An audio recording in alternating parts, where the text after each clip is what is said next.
How's everybody doing? Hotep, how's everybody doing? Hey, this is Michael Imhotep, founder of the African History Network, host of the African History Network show. I'm a talk show host, researcher, lecturer, and writer.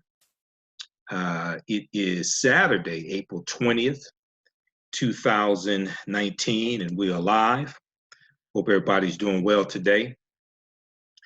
All right, so just got back from a meeting. Let me try to adjust the other camera here.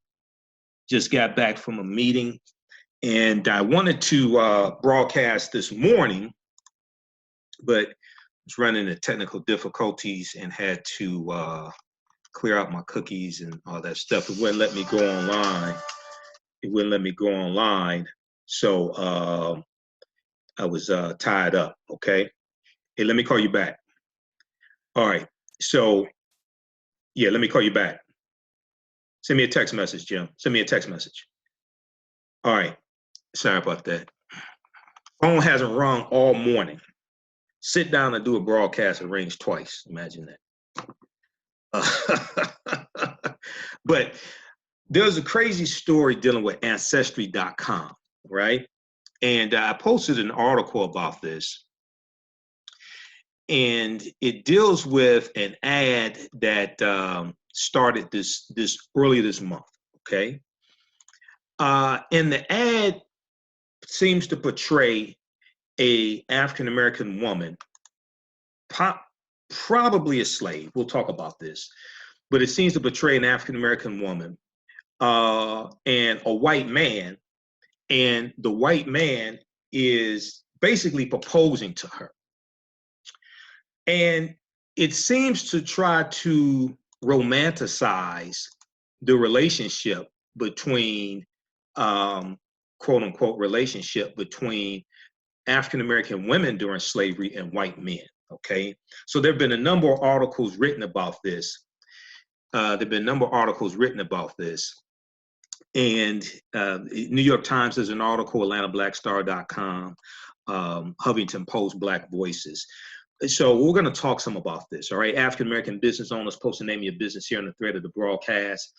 We'll let you know how you can advertise with the African History Network. We have a special promotion running this weekend as well, and we can help you promote your business, get new customers also. Email us at customerservice@africanhistorynetwork.com, customerservice@africanhistorynetwork.com. All right, so Ancestry.com has come under fire for an ad showing a slavery era romance between, quote unquote, slavery era romance between a black woman and a white man, okay? So this ad was on their YouTube channel, and it was also, it also aired on television in Utah, okay?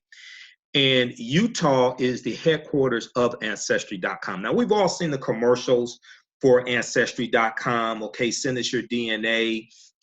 You can learn your ancestry. We'll email you, we'll mail you the information, let you know what percentage, you know, European, African, etc. Let you know your lineage, okay? So if we look at the article from the New York Times, Ancestry.com apologizes for ads showing slavery era interracial couple from April 19, 2019.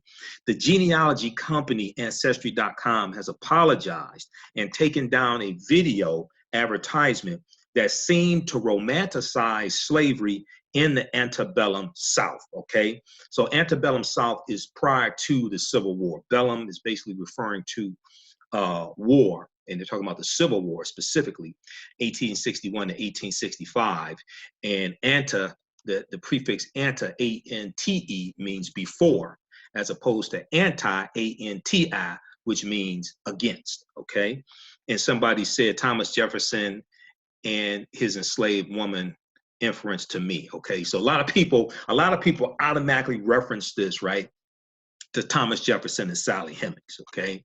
All right, so post your comments. We'll come to your comments here as well. And African-American business owners, you post the name of your business here on the thread of the broadcast. We'll let you know how you can advertise with the African History Network also, okay? All right, So this really infuriated a lot of people. Black Twitter talked back also. All right, now, so the ad depicts a white man in clothing from the 1800s holding out a ring, okay, engagement ring, a ring to an African-American woman and beckoning her to run away with him. He said, Abigail, we can escape to the north. There is a place we can be together across the border. Will you leave with me? All right. And the screen fades to black, and then it says, the caption says, uncover lost chapters of your family history with ancestry. Okay, there's a voiceover that reads the caption, uncover the lost chapters of your family history with ancestry. Okay, so the ad aired on television stations in Utah earlier in the month of April 2019, but it drew a flurry of criticism on social media on Thursday, April 18th, after it was discovered on YouTube. So it was on their YouTube channel also for Ancestry.com. Now, many critics say it whitewashed the nature of sexual relations between white men and African-American women during slavery, okay? And also, it should be noted that all of the white men who had sexual relations with African-American women during slavery, all of them were not slave masters. There were also sex slave farms that existed during slavery in the South, okay? Just like you had joy houses where you had prostitutes, things like this, and we see that during the Old West times, you had the saloons, and then upstairs, you know, they had the prostitutes, things like that, right? Okay, because that's really what on Gunsmoke, okay, not Kizzy, what was her name? I forgot her name on Gunsmoke. I watched Gunsmoke all the time. Matt Dillon and Kitty, I think it was Kitty.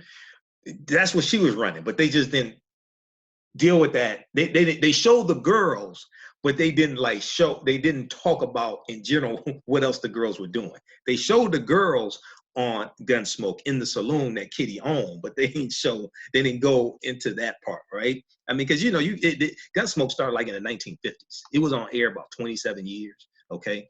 But so there's a history of this. In Dirty Little Secrets About Black History, Volume 1 from Dr. Claude Anderson, I think he talks about that. And then also in AtlantaBlackStar.com also has an article dealing with slavery and something like sexual exploitation. Is like 6 facts, something like that, slavery and sexual exploitation. And that's one of the things they talk about, the sex slave farms, okay? So there's a deep history with this, okay? And I'm going to get into some history, so just bear with me, okay? Because we have to provide some type of historical context as well. And it's also important to understand that when we study Europe during medieval times, and even prior to that, when the Greeks invade Africa, when the Romans invade Africa, right? The African woman was worshipped by Europeans, especially during medieval time when the Moors, the African Moors, go into the Iberian Peninsula, today known as Spain and Portugal, and they conquer the Vandals and the Visigoths, and they settle in southern Spain, what today is southern Spain. The Europeans are worshiping the African woman in the form of Isis, who was Auset, and this is going to be transformed into the Black Madonna and Child. So there's statues still today of the Black Madonna and Child all throughout Europe, Italy, Rome, which is in Italy, Poland, things like you know, etc. All throughout Europe, they're worshiping the Black Madonna and Child, and they still have those statues to this day. Okay, so we have to understand this history. Okay, so let's continue here.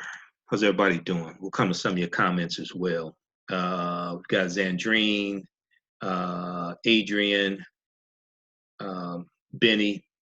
Okay, No, I wasn't. I'm only 47. So, but you know, she said we're showing our age talking about Gunsmoke. No, I'm a big old radio show buff, big old radio show fan. So I've listened to hundreds of episodes of old radio shows going back to when I was a kid, probably thousands now, because I listened to 200 episodes of Dragnet. Um, so, you know, that's something about me. A lot of people don't know unless they're like really, really close to me. Okay, so let's continue here. Okay, so you had this ad that appeared. Black Twitter went crazy. The ad aired on television stations in Utah earlier this month, but it drew a flurry of criticism on social media on Thursday, April 18th, after it was discovered on YouTube. Many critics said it whitewashed the nature of sexual relations between white men and African-American women during the time period during slavery, okay? So the uproar prompted the company, Ancestry.com, which is based in Lehi, I guess it's pronounced Lehi, L-E-H-I, Lehi, Utah, and offers DNA testing to help people research their genetic roots. It offered them to issue an apology. So here's the apology that Ancestry.com issued. Ancestry is committed to telling important stories from history, okay? This ad was intended to represent one of those stories. We very much appreciate the feedback we have received and apologize for any offense that the ad may have caused. We are in the process of pulling the ad from television and have removed it from YouTube, okay? All right, so now also dailymail.co.uk had an article as well dealing with this. And okay, it's still loading. But in their article, they talked about how it was posted, this ad was posted on Ancestry Canada's YouTube page on April 2nd, 2019, okay? And we know that a lot of African Americans during slavery are going to escape from the South, go up north into states that have abolished slavery, okay? But also some are going to go into Canada as well. So in Canada, there are, you have a lot of African Americans who have some type of mixed race ancestry because of this history. And some are going to marry white people, you know, et cetera. Okay, so so the article from dailymail.co.uk brings the Canadian aspect into this story as well. All right, let's see here. And I wanted to see, they had something else in here about Canada. Let me try to pull this up also. Okay.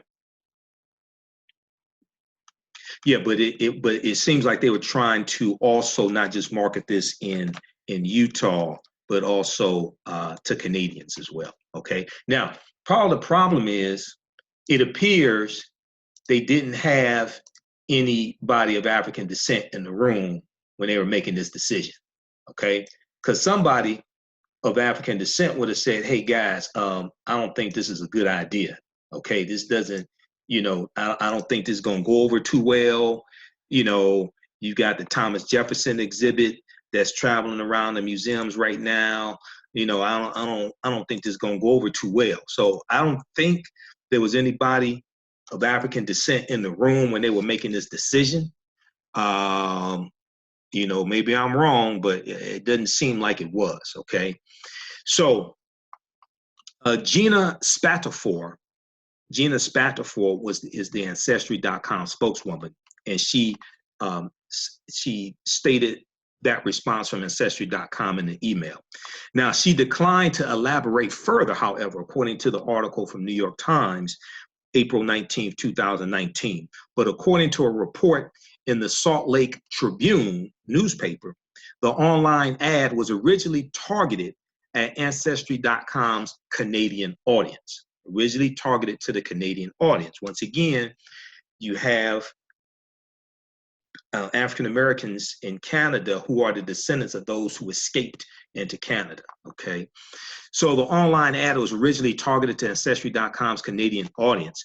Now, many people who escaped slavery fled to northern states or went farther crossing the border into Canada. Now, the journey, though, was perilous, with escaped slaves beaten or killed if they were captured. Some made their escape via the Underground Railroad, as I said. Okay.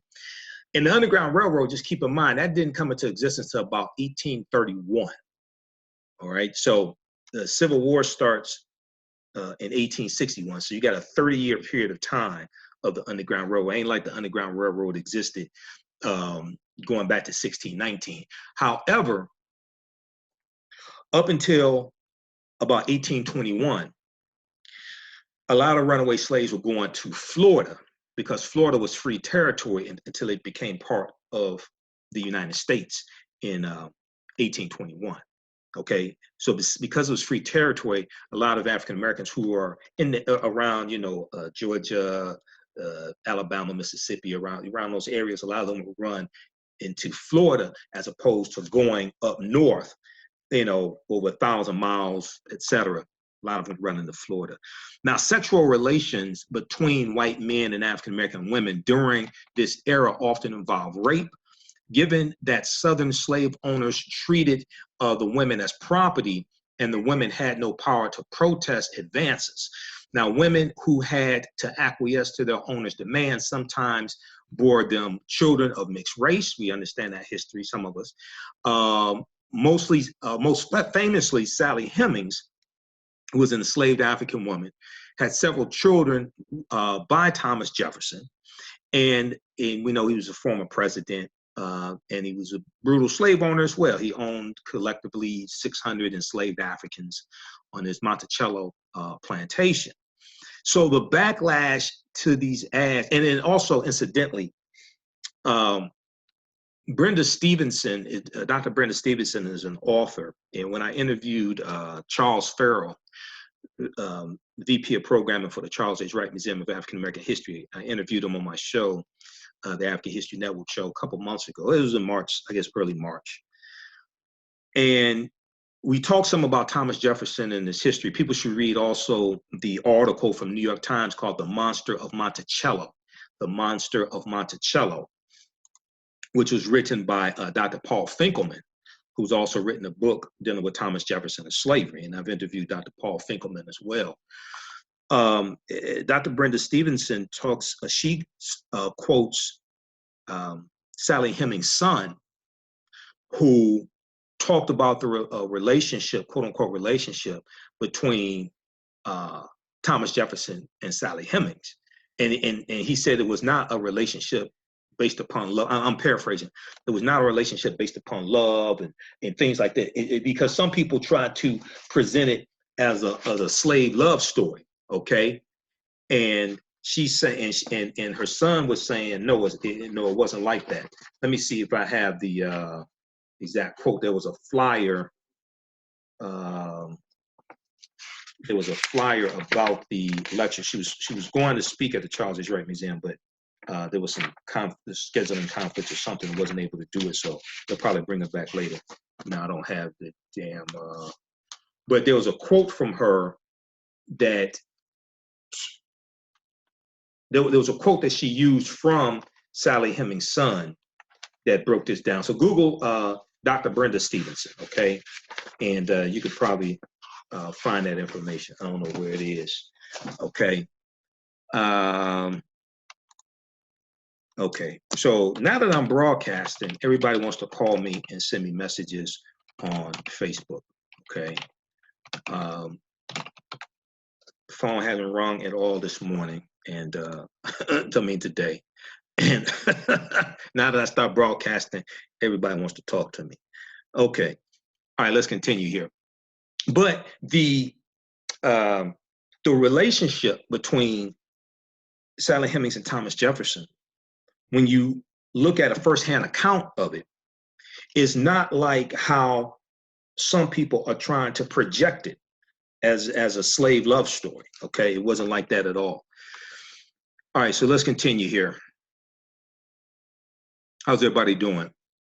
Okay, African-American business owners, post the name of your business here on the thread of the broadcast, and we'll let you know how you can advertise with the African History Network. Email us at customerservice@africanhistorynetwork.com as well. And we'll take your 30-second to 60-second audio commercial and put it into the audio podcast of our shows and broadcasts throughout the week. And then also, we'll share your information through our networks also. Okay, and if you like this type of information, you can donate to the African History Network, paypal.me/the AHN show. That helps us out a lot, because it takes a lot to do the research, finance the show, finance the research. That helps us stay on the air, pay the bills, etc., etc. paypal.me/the AHN show, or email us at africanhistorynetwork.com. I'm sorry, or go to africanhistorynetwork.com, click on the yellow donate button. You can also set it up for a recurring donation, because that helps out tremendously.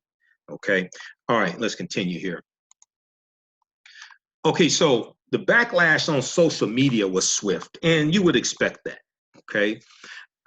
So Kimberly Atkins, who's a senior news correspondent for the Boston radio station WBUR and an MSNBC contributor, posted on Twitter and said, one of about 1,000 awful things about this commercial is it ignores the fact that Black Americans, myself included, and for others in the diaspora, DNA and documentary ancestry information is as painful and traumatic as it is illuminating. These are not love stories, okay? Now,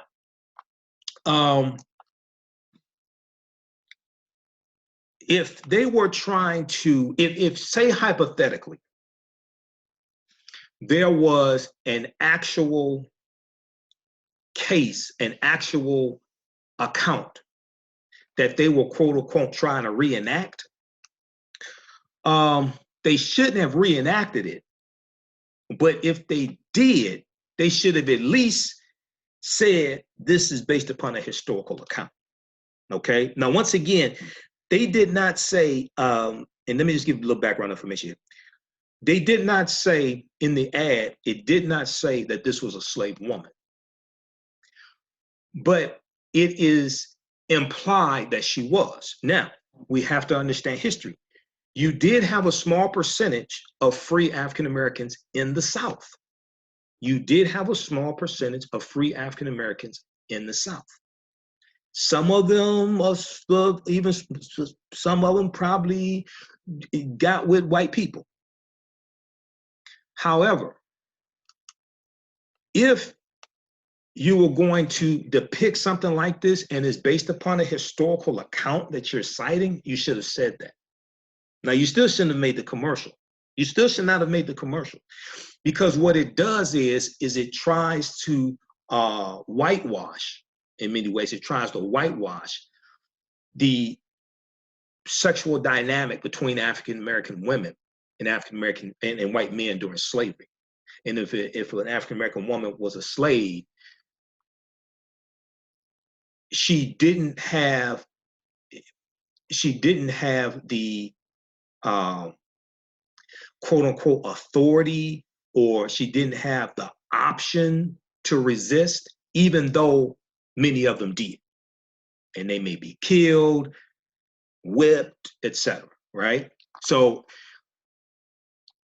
for them to put out a commercial like this, it's just so many things wrong with it.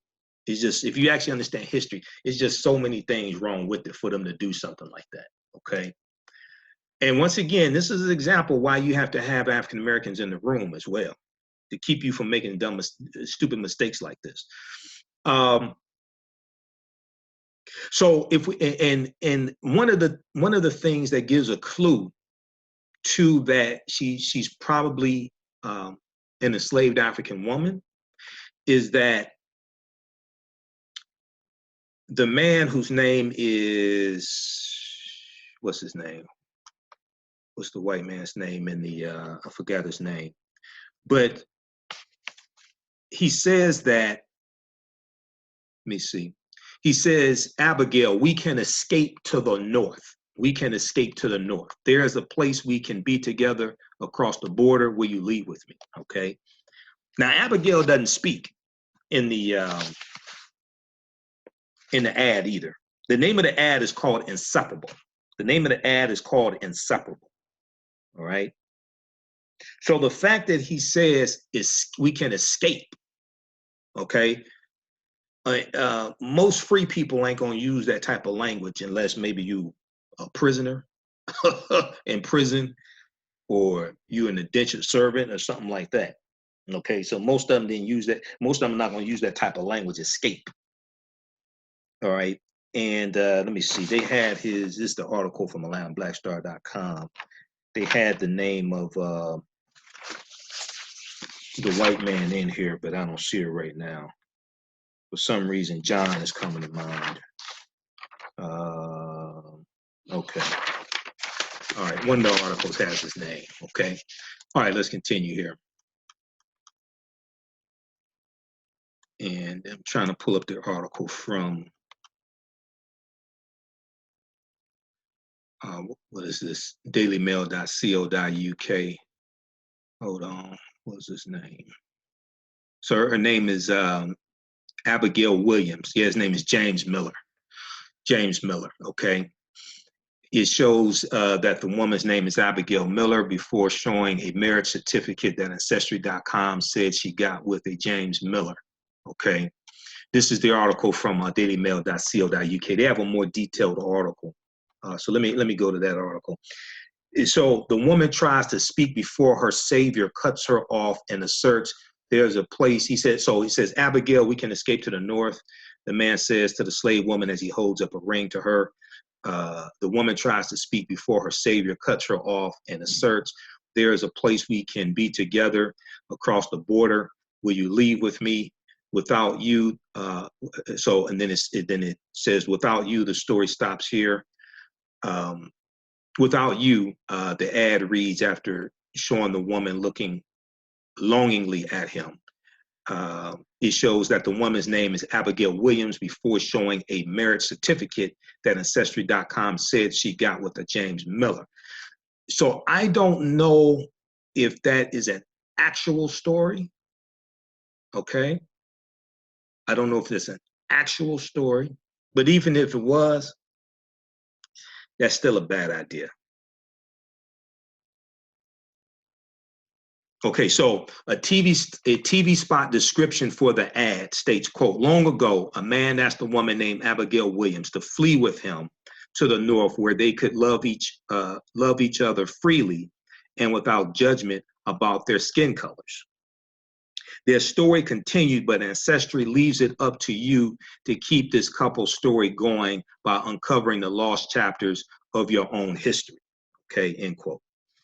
All right, so that's the backstory. So I don't know if Abigail was a free person of color, a free Black woman, or a slave. I don't know. Okay, but we do know they had anti-miscegenation laws in this country, even in the 1800s, especially in the South, which made it illegal for they were mainly for Black men having sex with white women, just to be honest. It was also for white men having sex with Black women, but they largely weren't enforced when it came to white men having sex with Black women. But you had laws against them being married. Okay. So I don't know for certain if she was a slave woman, but it's kind of implied. All right, let's continue here. All right, so let's look at some of the comments from the Twitter comment. Okay, so we got the one from Kimberly Atkins, and we'll come to some of your comments here in just a second. Melissa Murray, a law professor at New York University, wondered if the ad had tested well with focus groups. See, that's a good question. And in those focus groups, did you have any African Americans in the focus groups? You know, I don't mean one married to someone white. I mean, like, did you have any African Americans in the focus group? She asked, this question on Twitter: was there no other scenario that could illuminate the value of DNA testing? Melissa Murray asked. She said, I have so many questions about this Ancestry commercial. 1, is she his slave? 2, is this a real story? 3, is she his slave? 4, did this test well in focus groups? 5, who were in these focus groups? 6, Was there no other scenario that could illuminate the value of DNA testing? Okay. And then the one from, let me see, the one from AtlantaBlackStar.com, I think that one has some more comments from Twitter, or it was the one from the Daily Mail, one of those. And then, actually the one from Huffington Post, Black Voices. Okay. Okay, yeah, so they show a marriage certificate here. I'm looking at this. We'll show, I'll swing the camera. I mean, we'll do the screen share and show you some of this here, because I think this is working. Okay, let's try this. All right, so here's one of the scenes. Abigail, we can escape to the north. The man says to the slave woman as they make their way under a building. Now this, I think this is the dailymail.co.uk saying she's a slave woman. Okay, I'm not sure, I'm not for certain she is a slave woman, could be. I think this is them saying it. The woman tries to speak before her savior cuts her off in the search. There's a place we can be together, cross the border. Will you leave with me? He holds up a ring. And then in the ad, it says, without you, the story stops here. The ad reads after showing the woman looking ever so longingly at her lover. Okay, then it shows a marriage certificate. So I don't know if these are real people or not, okay?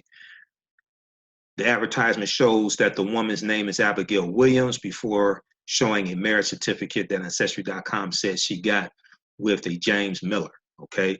If this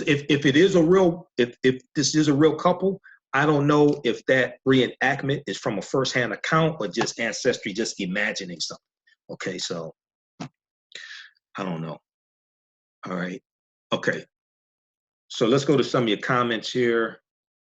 We've got Dietra. I doubt if they were real.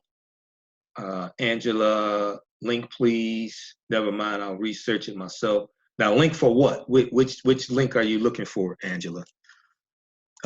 Here's the link to the article from Daily Mail, from the Daily Mail. We'll post that link here. All right. How's everybody doing? Those just tuned in. Hey, this is Michael Imhotep, founder of the African History Network, host of the African History Network show. I'm a talk show host, researcher, lecturer, and writer. So we're talking about a disturbing story. A lot of you have seen articles about this. I posted an article, one or two, on our Facebook fan page, the African History Network, dealing with this botched ad from Ancestry.com that aired early April 2019. It aired on TV stations in Utah. It aired on their YouTube channel. It appears it was targeting, at least on YouTube, targeting a Canadian audience as well. And it shows a slavery era romance between a Black woman and a white man, and he proposes to her. And I asked the question, what the hell were they thinking? This is not a good thing, especially if you want African Americans to send you their DNA also, okay? Now, AfricanAncestry.com, which is a totally separate company, that is good for African Americans. AfricanAncestry.com is African American owned. I've talked to, I think the sister's name is Glenda. Was it Glenda? Forgot her name. I talked to her on Facebook because I'm going to set up an interview with her. And also with AfricanAncestry.com, they're more expensive, but they, number one, they state they don't sell your DNA to anybody. One, two, they can tell you exactly not just which country in Africa your ancestry is from, but also the tribe, nation, high culture, whether you're Wolof, Jakuyu, Yoruba, Hausa, they can let you know exactly. Whereas with a lot of the other ones, they'll tell you West Africa, Central Africa, East Africa. Well, most of us know West Africa, but we're in West Africa. Okay, so AfricanAncestry.com is more specific. Okay, Albert said, I feel they doing anything to get black people to buy into it, just my opinion. Okay, now buy into what, Albert? I believe Dietra said, I believe they imagined everything. Let's see here. Let's go to some more. So you post your questions here. Anthony said, black people need DNA testing.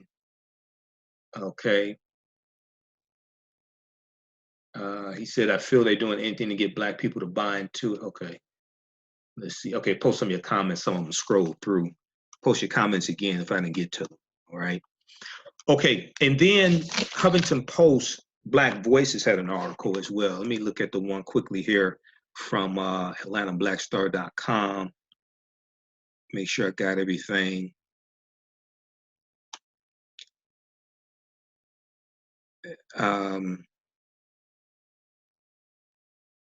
So Bishop Talbert Swan posted on social media, what the hell is this? Why do white people insist on romanticizing my black female ancestors' experiences with white men during slavery? They were raped, abused, treated like animals, beaten, and murdered by white men. Stop with the revisions, okay?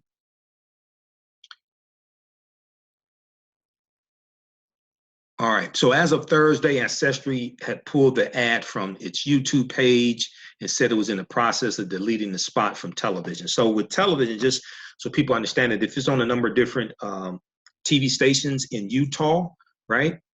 So if it was an ad agency that they used to book to buy the airtime, they have to contact the ad agency. The ad agency has to contact all of those TV stations to pull the ads, okay? And then they're gonna get a refund or run different ads or something like that. They got to figure out the money part also.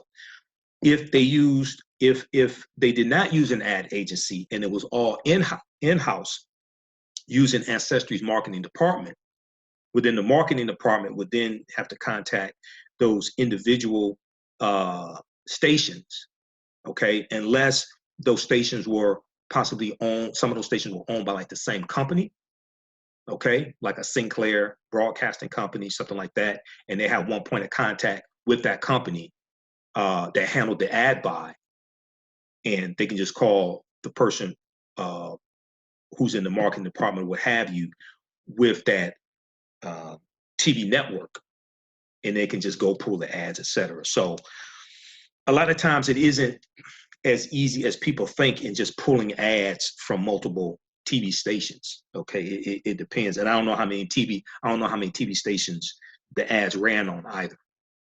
It said in Utah, but I don't know how many TV stations in Utah it ran on. Okay, so if we look at Huffington Post, Black Voices had an article also, and they had a lot of social media responses. Let me just share a few of them with you. Okay, so Clint Smith said, let's see, and Clint Smith is, let me see something here. It said who Clint Smith is. Okay, so Clint Smith is an author, okay?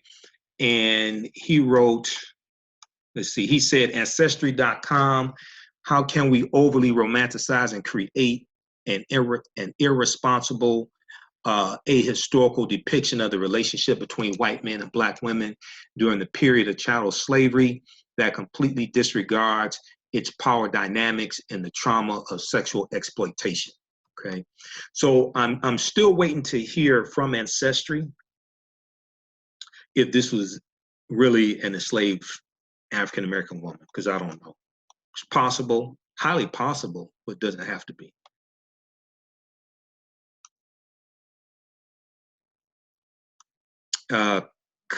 Let's see, Clint Smith also posted, it is so wild, both that this depiction of such a relationship was ever approved for public consumption and that they treat the North as some sort of promised land where they will be able to live happily ever after. There were clearly no history books at this marketing meeting.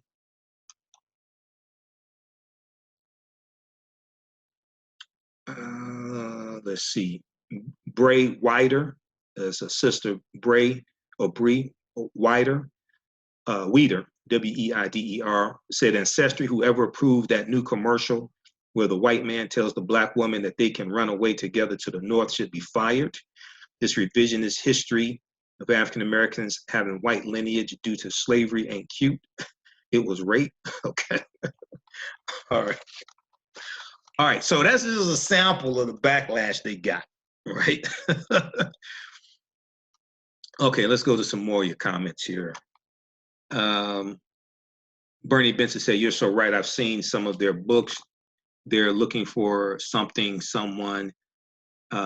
Angie said, black ad agencies matter. Absolutely.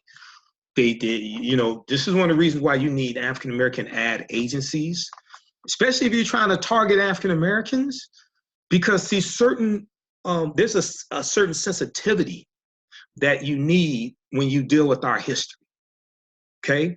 And if you're someone white and especially if you haven't grown up around African-Americans, you weren't taught our history, as many white people were not taught our history. And I'm not blaming white people for not knowing our history. Is not taught in schools, okay? It's the Americans in general are woefully ignorant of history, all right? And this is why, and you've heard me talk about this before, this is why this study from the Southern Poverty Law Center, Teaching Hard History of American Slavery, this is why this study is so important. This documents how, this is a 52-page study, and I use this when I teach and when I do some of my lectures. You see me talk about it in some of my broadcasts.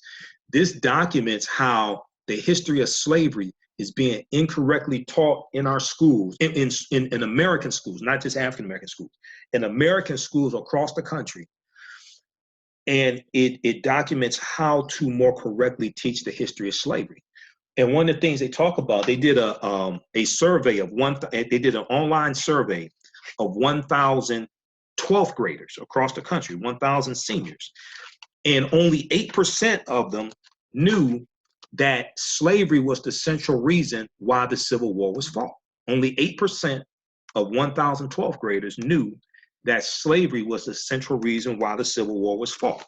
So what does this mean? It means, one, they weren't taught that in the home by their parents. Two, they weren't taught that in schools by the teachers, okay? 2/3, 68% of 12th graders surveyed did not know that it took a constitutional amendment to formally, officially end slavery, okay? Because a lot of them thought it was the Emancipation Proclamation, January 1st, 1863, which did not free the enslaved Africans. It was the 13th Amendment, December 6, 1865, okay? Fewer than 1 in 4 students, only 22% of the 1,000 12th graders surveyed, can correctly identify how provisions in the U.S. Constitution gave advantages to slaveholders. Now listen to me. This ties right into the whole fight, debate, argument over reparations. I'll come to some more of your comments here in just a minute, okay? And also, if you like this type of information, you could donate to the African History Network, paypal.me/the AHN show, paypal.me/the AHN show, or at our website, AfricanHistoryNetwork.com, okay? And I'll post the information, click on the yellow donate button on our website, AfricanHistoryNetwork.com. I'll post the information about the online courses I teach as well, okay? Because we have them all on demand, and we deal with the history of slavery as well, better understanding the transatlantic slave trade. So when we deal with the whole argument, debate, discussion over reparations, right? First of all, there has not been a consensus over the form reparations should be in. So this causes one problem. It's still evolving. A real consensus of the form. Some people are saying, cut us a check, okay? Other people are saying it should be land, okay? Really, it should be a combination of a number of things. I've said before, the majority of it should not be in the form of money. Why? Because if we all got $1 million today, I guarantee you white people will have it all back by this time next week, period.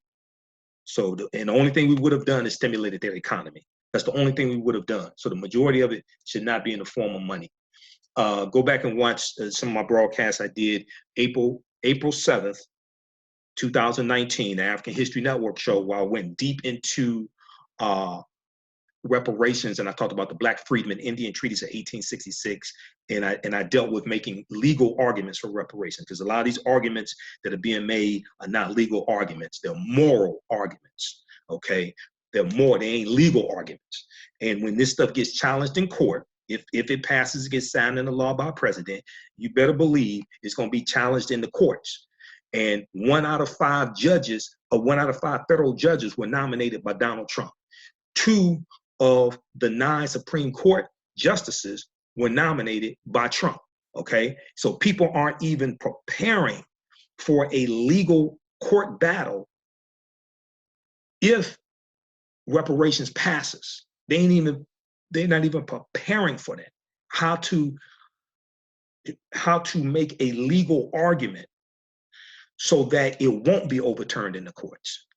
And the foundation of law in this country is based upon the U.S. Constitution. So the first thing we have to do is read the U.S. Constitution, especially Article 1, Section 9, because Article 1, Section 9 ties into the reason why Congress, March 2nd, 1807, passed a law to outlaw the international slave trade, which went into effect January 1st, 1808. That was stipulated by the U.S. Constitution. I know some of the authors of the Constitution were slave owners, not all of them were, but a good number of them were. And because you don't bring up slave owners wrote the Constitution when you're talking about exercising your Second Amendment right to bear arms. You don't bring up slave owners wrote the Constitution when you talk about exercising your First Amendment right to freedom of assembly and freedom of speech and freedom of religion. So even though, yes, that's true, there were some slave owners who wrote the Constitution and wrote and signed it. And Thomas Jefferson wrote the majority of the U.S. Constitution. We know that he was a brutal slave owner. Yes, that's true, but still, what's the foundational law in this country? U.S. Constitution. So we need to understand the law better than they understand the law. Period. We need to understand the law better than they understand the law, and we have to understand how to make legal arguments. So most people don't know that Congress outlawed the importation of Africans into this country January 1st, 1808. They still kept doing it, but it was illegal. And you had some white men, some white people who were prosecuted because of it and convicted. So when the Amistad comes in 1839, that slave ship, it was illegal. Joseph St. Q and the other Africans, they won their freedom in court. John Quincy Adams, the 6th president, was one of the defense attorneys. This was after he was president. When the Clotilda comes into Alabama, the last slave ship, the Clotilda, 1860. I just did a broadcast dealing with Redoshi, who was the last known living survivor of the Clotilda. She dies in 1937. Cudjoe Lewis, who we thought was the last known living survivor, or the last known survivor of the Clotilda, he died in 1935. We just found out, it was in the news in early April, I think it was. Yeah, early April. We just found out about Redoshi, okay, who outlived Cudjoe Lewis by 2 years. But when that slave ship comes into Alabama, that was illegal, okay?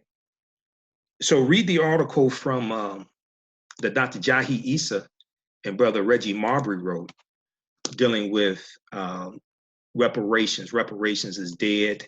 And what's the name of the article? Here's how to revive it, or something like that. BlackAgendaReport.com has an article. They wrote this article for BlackAgendaReport.com, and it goes deep into this history, and it goes deep into understanding a legal argument for reparations. Reparations is dead, how to resurrect it. Dr. Jahi Issa and Reggie Marbury. And I did a 2-part interview with these brothers also. That's podcasted, audio podcasted at AfricanHistoryNetwork.com. We did it on the radio show, so it wasn't video. Did it on the radio show. Go to AfricanHistoryNetwork.com, click on the homepage, click on listen to podcasts. That was in I guess it was 2018. I interviewed them, either 2018, 2017. So we'll post a link to this article here. But this deals with understanding how to make legal arguments for reparations. Unfortunately, now to understand making legal arguments, you need to understand history and understand law. Unfortunately, a lot of people don't understand both of them. You have to understand history and understand law. Okay, and this is part of the problem. All right, Sherelle said they don't want us to learn. They keep interrupting the stream. Okay, they keep refresh your screen because I'm monitoring this on my second laptop and it's running smoothly. So refresh your screen if you're having a problem. Refresh your screen. Okay, let's see. Sherelle, okay. Angie, don't forget Trump is putting federal judges on his bench. Yeah. For lifetime appointments. Yeah, the federal bench are lifetime appointments. This is something I tried to explain to people during the 2016 election. This is something we still don't understand. Okay, Trump is changing the landscape of the federal courts. Okay, and that's going to have he is nominating very young, conservative, ultra conservative white males to the federal bench. They can be there for the next 30, 40 years. These are lifetime appointments. All right. Benny said, "You are so right. I think it's a lot deeper." How you doing, Kiana? Okay, let's continue here. All right, so check out this study from Southern Poverty Law Center. Okay, teaching hard history American slavery. Teaching hard history American slavery. We'll post a link here also for it. It's a 52-page study. You can download it. It's free to download. I took it to the printer, got it printed up. Okay, and I use it a lot when I teach. Then also, okay, we'll post a link here.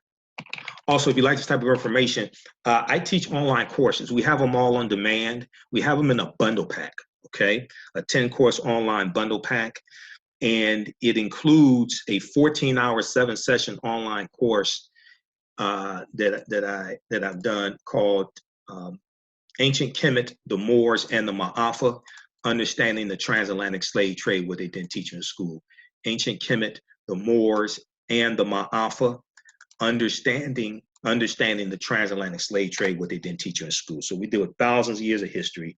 I do a PowerPoint presentation. We have video clips, book references, articles, everything. It's on sale right now. It's on sale this weekend. It's $40, regularly $130. It's it includes 10 courses.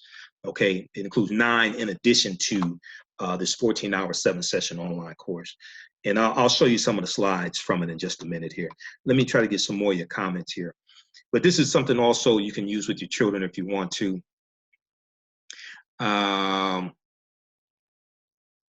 This is okay, Dr. Sandy Darity. Okay. Yeah, I'm familiar with them. Now, what's his legal argument for reparations? Vesey. Tawana said, that's all you need to make amendment to the Constitution about the appointment to Supreme Court and any other federal court systems. Tawana, that's all you need to make amendment to the Constitution about what do you mean, Tawana? Explain what you mean. Okay. So share this broadcast on your Facebook page and invite your friends to tune in as well. Let me do this here. Let me go to, let me put up the slides also here. If you have any more questions, go ahead and post them. But tying all this understanding into reparations, if you go look at the shows I did, April 7th, 2019 and April 14th, 2019. Because April 14th, 2019, I talk about Nipsey Hussle. This is on the African History Network show that I do on 9:10 a.m. the Superstation, my radio show. But I also dealt with how HR 40, House Resolution 40, is gaining momentum, which deals with forming a commission to study the history of slavery and the impact slavery has had on African Americans throughout generations, and study the and to study reparations, okay, and how to repair the damage. This is HR 40. So it was introduced January 3rd, 2019 by Representative Sheila Jackson Lee of Texas. She reintroduced it. It was originally introduced in 1989 by former Congressman John Conyers from Detroit, 13th Congressional District. What I explained April 7th on my show and April 14th is something a lot of people don't want to talk about, because see, a lot of people just jumped on the just started really talking about reparations. Yeah, some people who like just really joined the reparations fight, the reparations movement, and they don't understand how woefully ignorant Americans are of history. And there has to be a massive, America needs a massive history lesson if we're ever going to get real reparations. America has to have a massive history lesson. The reason why is because there is going to be a huge backlash to a reparations bill being passed in Congress. Okay, so look at two articles. Look at, and I dealt with this April 14th on my show. And it's on our YouTube channel, Michael Imhotep, IMHOTEP, and it's also on our Facebook fan page, the African History Network. Reparations wins new momentum in Congress. Reparations wins new momentum in Congress. Reparations bill wins new momentum in Congress. And this is from thehill.com. This is from April 4th, 2019. Read that article. It talks about Representative Karen Bass, the head of the Congressional Black Caucus. She suggested that action on a reparations measure sponsored by Representative Sheila Jackson Lee is all but certain, with Democrats now in control of the House of Representatives and the idea gaining prominence on the national stage. Okay. And then we know that, so some of the Democratic candidates have been talking about it. So the problem is that,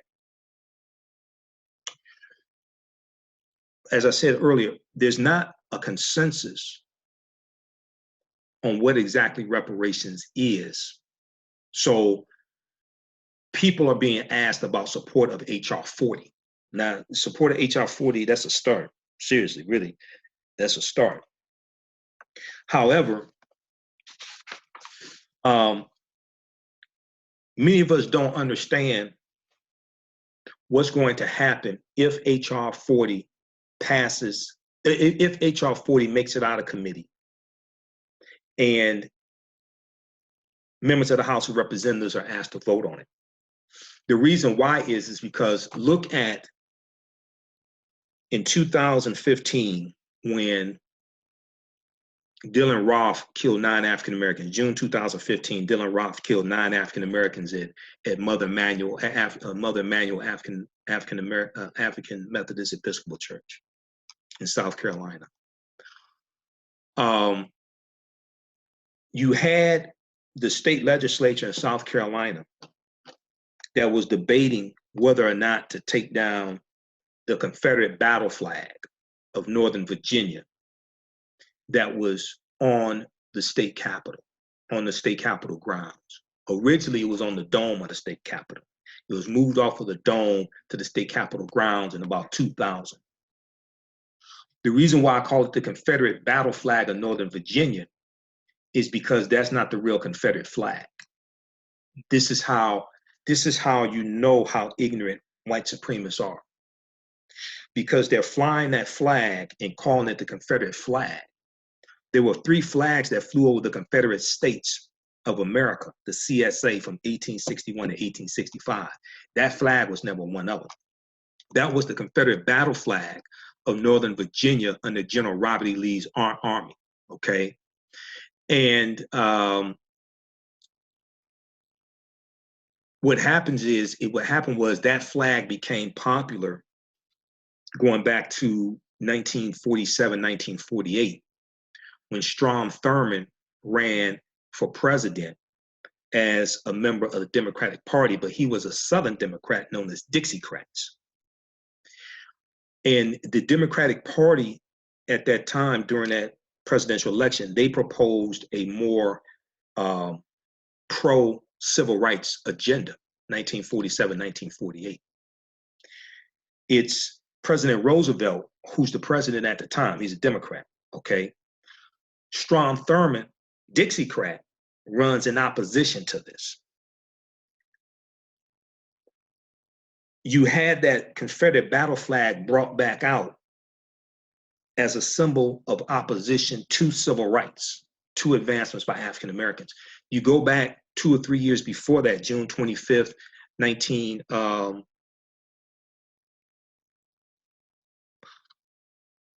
June 25th, well, a few years before that, June 25th, 1941. Executive Order 8802. Executive Order 8802 was signed by President Roosevelt, and what it did was desegregated jobs in the Department of Defense for African Americans, desegregated these jobs. So this is June 25th. This was before the U.S. gets involved in World War II, but they're making military equipment for the Allies. This was President Roosevelt's arsenal of democracy. So they're making military equipment for the Allies.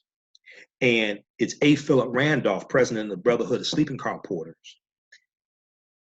He forces Roosevelt's hand and threatens to put 100,000 African Americans marching on Washington if Roosevelt does not open up these jobs to African Americans. So this is during the Great Migration, during the Great Migration, 1915 to 1970. And during the Great Migration, you're going to have 5 to 6 million African Americans migrating from the South up north and out west, going to work in factories, auto factories, Defense Department factories, etc. And they're looking for better employment opportunities. And in many cases, they're being lured up north because it goes back to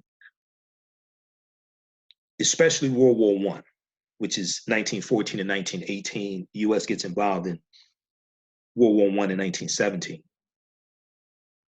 But during World War I, you have 5 million, you have 5 million men who fight in World War I. And it's about 380,000 African Americans who fight in World War I. The rest are basically white men, majority of them. When these white men leave to go fight in the war, they left jobs behind, right? Working in the factories, things like this. This created a labor vacuum in these factories, especially ones up north. So a lot of these factories are marketing to African Americans in the South, who are sharecroppers, farmers, domestics, what have you, okay? Butlers, whatever it is.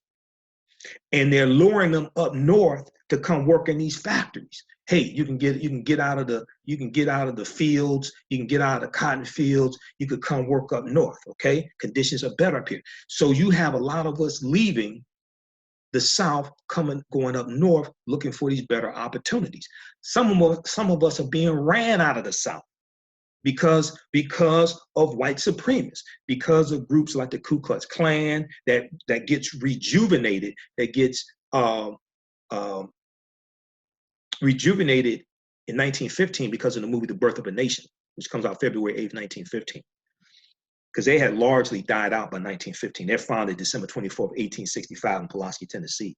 But you have other groups, the Knights of the White Camellia, the Black Legion, things like that. You have other white supremacist groups that are attacking us as well.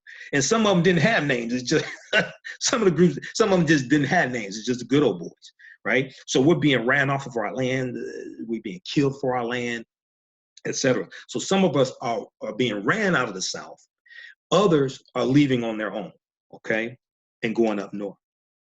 So this is what's taking place. And you're going to have A.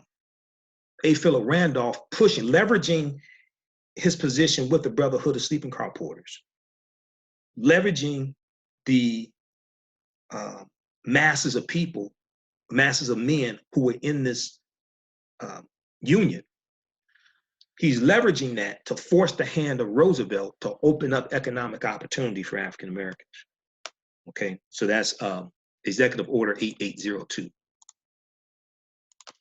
was June 25th, 1801. I mean, sorry, 1941. All right, Executive Order 8802. Britannica.com has a good article about that as well. All right, but this deals with understanding this history. Okay. All right, let's continue here. Getting back to the point dealing with reparations. And this is what people don't understand. When you go look at the fight to take down that Confederate battle flag in South Carolina, there was a debate in the state legislature over this between Democrats and Republicans. There was debate in the House and the Senate, the state legislature, state House, state Senate. You had one organization that sent out 50,000 robocalls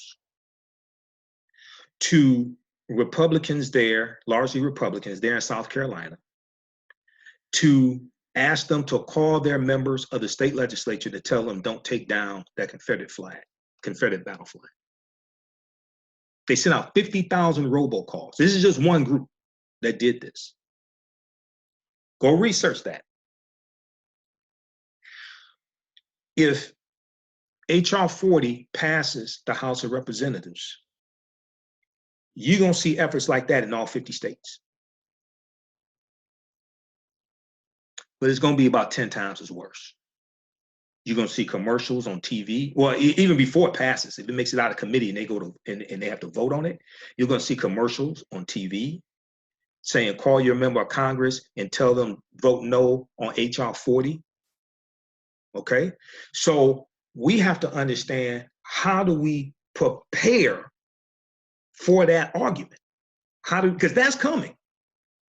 See, a lot of people are in the romanticized stage of reparations, right?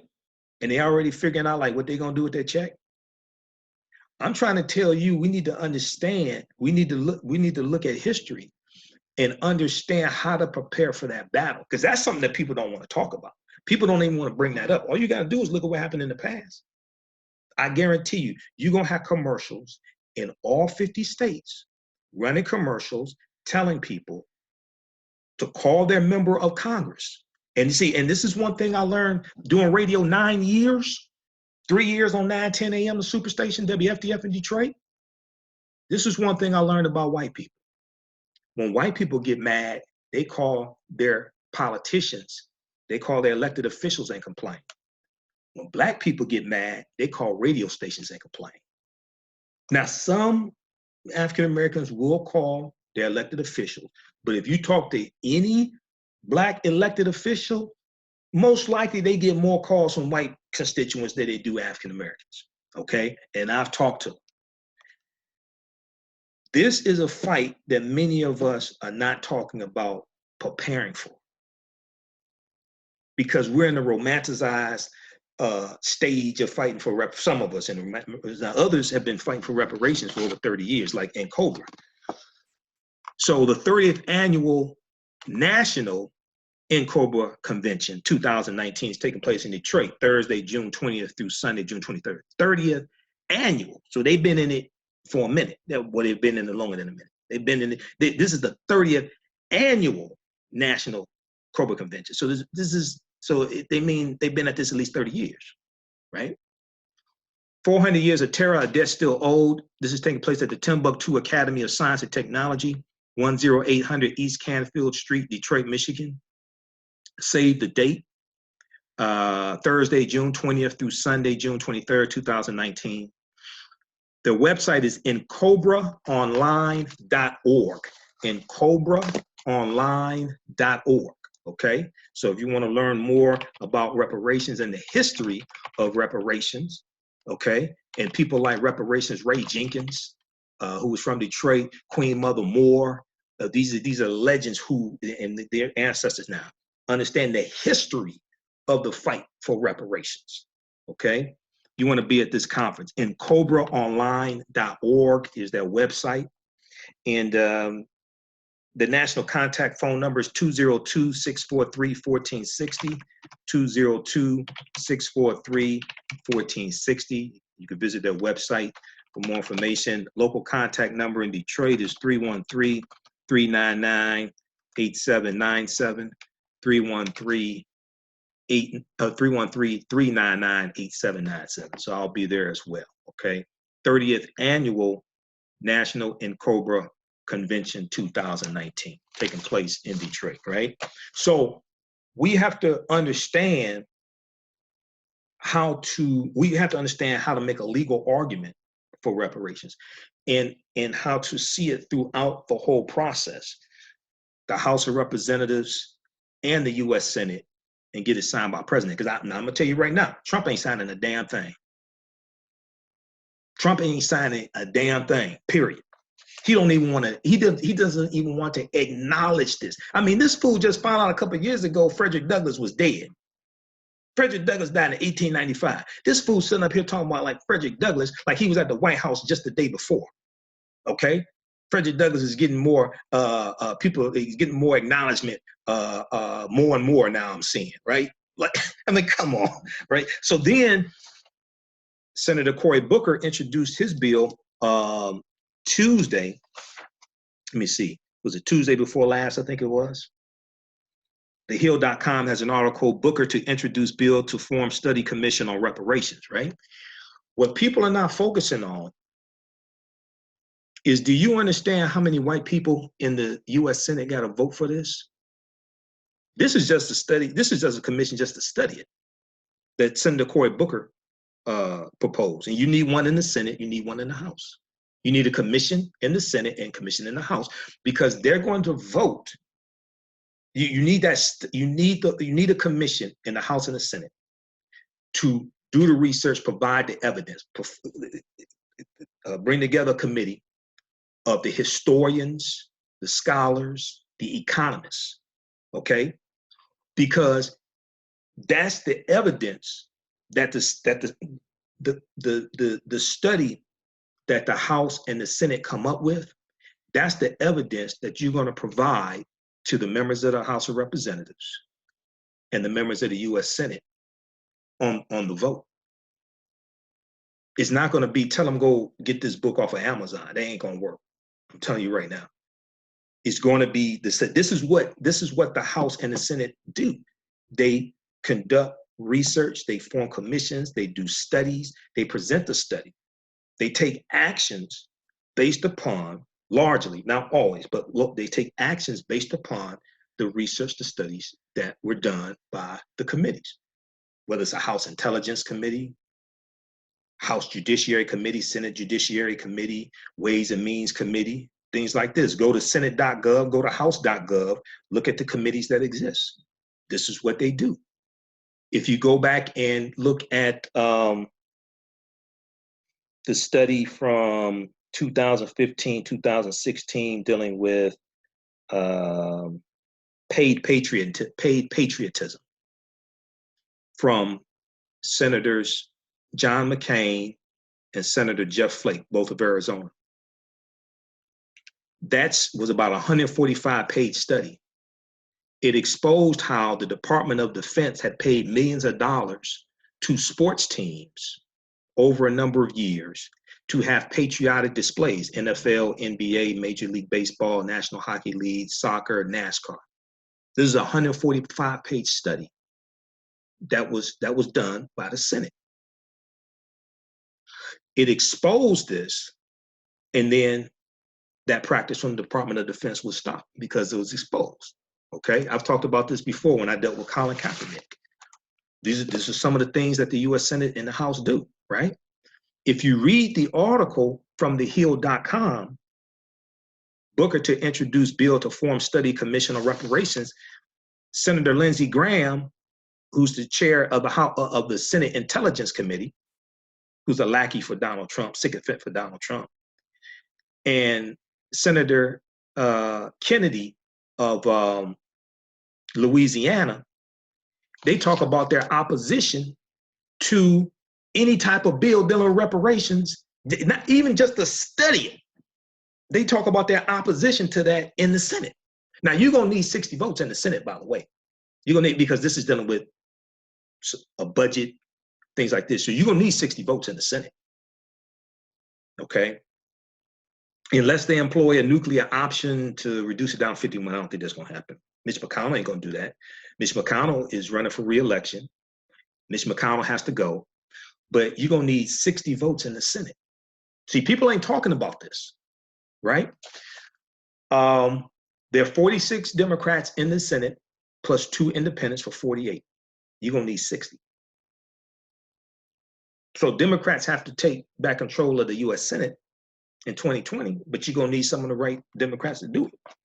Because Senator Joe Manchin of West Virginia, he ain't going to vote for it. I doubt it. Then also, you only have 3 people of African descent in the Senate. Senator Cory Booker, New Jersey. You have Senator Kamala Harris of California, but you have Black Tea Party Republican Senator Tim Scott of South Carolina. He's already said he's in opposition to it. So basically all the other ones in the U.S. Senate are white, with the exception of maybe like 1 or 2. So what I'm talking about is getting past the YouTube debates on reparations and understanding how to make legal arguments and push this all the way throughout the process, and to make a strong legal argument so that when it gets challenged in the courts, it doesn't get overturned in the courts. Because if they challenge the Affordable Health Care Act in the courts and it saved hundreds of thousands of white people's lives, probably millions of white people's lives, you think they ain't gonna challenge this in the court? So these are things people don't want to talk about. Okay, read the article from the Washington Post, WashingtonPost.com. Report: at least 50 teams were paid by Department of Defense for patriotic displays, November 4th, 2015. Okay, and this talks about that. This talks about that study that was a government oversight report released Wednesday by Senators John McCain and Senator Jeff Flake offers new details about how the Department of Defense paid professional sports teams and leagues for patriotic displays honoring American athletes. The report expands on one that became public last May and resulted in changes to the National Defense Authorization Act for 2016, prohibiting the expenditures and calling on leagues and teams to donate the money to organizations that support the military, veterans, and their families. Read this entire article. Okay, we'll post a link here.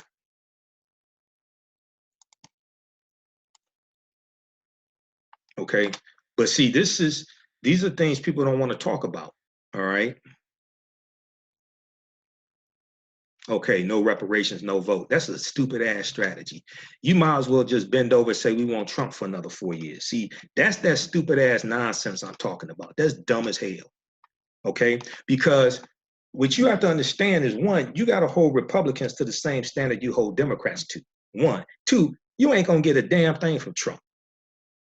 Okay, so when you say dumb ass nonsense like that, right? You saying we want Trump for another 4 years. That's dumb as hell. See, what people don't understand is, even after the election, you still have to push the reparations issue, okay? See, this is what happens when people don't study politics, right? This is what happens when people don't understand politics.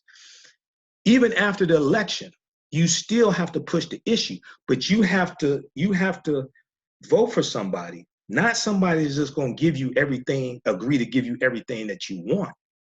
But you have to vote for somebody who will help create the political environment for you to push your agenda the farthest and get the most accomplished. You also have to vote for somebody who you can push into the right direction. Trump ain't that person.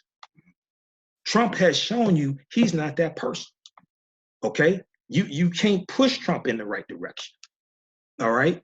So saying no reparations, no vote, you might as well just say you want Trump for another 4 years. That's stupid as hell. All right, but this is what happens when people don't study politics. I study politics. I don't just study history. I study politics. Go watch my over 900 podcasts. I deal with this. I was telling people back in 2016, I was warning people then about Trump, telling people, I told you Trump was the Manchurian candidate. I told you that in 2016 before the election. Okay, but see, this is what happens, especially when you got people that don't even have a Facebook picture up, you know. But this is what happens when you got trolls on social media. Okay, but I had trolls in different area codes. I ain't new to this, so I know how to deal with trolls. I can see by statements that they're making, I can tell what they haven't read and what they don't understand. All right, so that's why. And if you've heard me talk about for years, the Black Freeman Indian Treaties of 1866. I ain't just start talking about this last year. No, go listen to the interviews I've done and watch the interviews I've done with Dr. Claude Anderson, one of my teachers. And we deal with the Black Freeman Indian Treaties of 1866. It's one of our best chances to get any type of repair. Okay, all right. Let's see, Jolin. Jolin, okay, that's right. Yep. Let's see. Yeah. And see, I know where people are coming from with the BS they bring on here. They don't know how to make a legal argument. See, they don't know how to make a legal argument for reparations. See, saying that we worked for 246 years for free, you owe us $14 trillion because we didn't get paid ain't a legal argument, boo. You need to go do some research. What books have you read dealing with the history of slavery? Where did you read that slaves were supposed to be paid? See, this is why that's not a legal argument. If it was, we would have already gotten it. This is why first thing people should do is read. This is one of the first things. First thing you should do is read the U.S. Constitution, number one. That's the first thing you should do, because most of us haven't read the Constitution, don't understand it.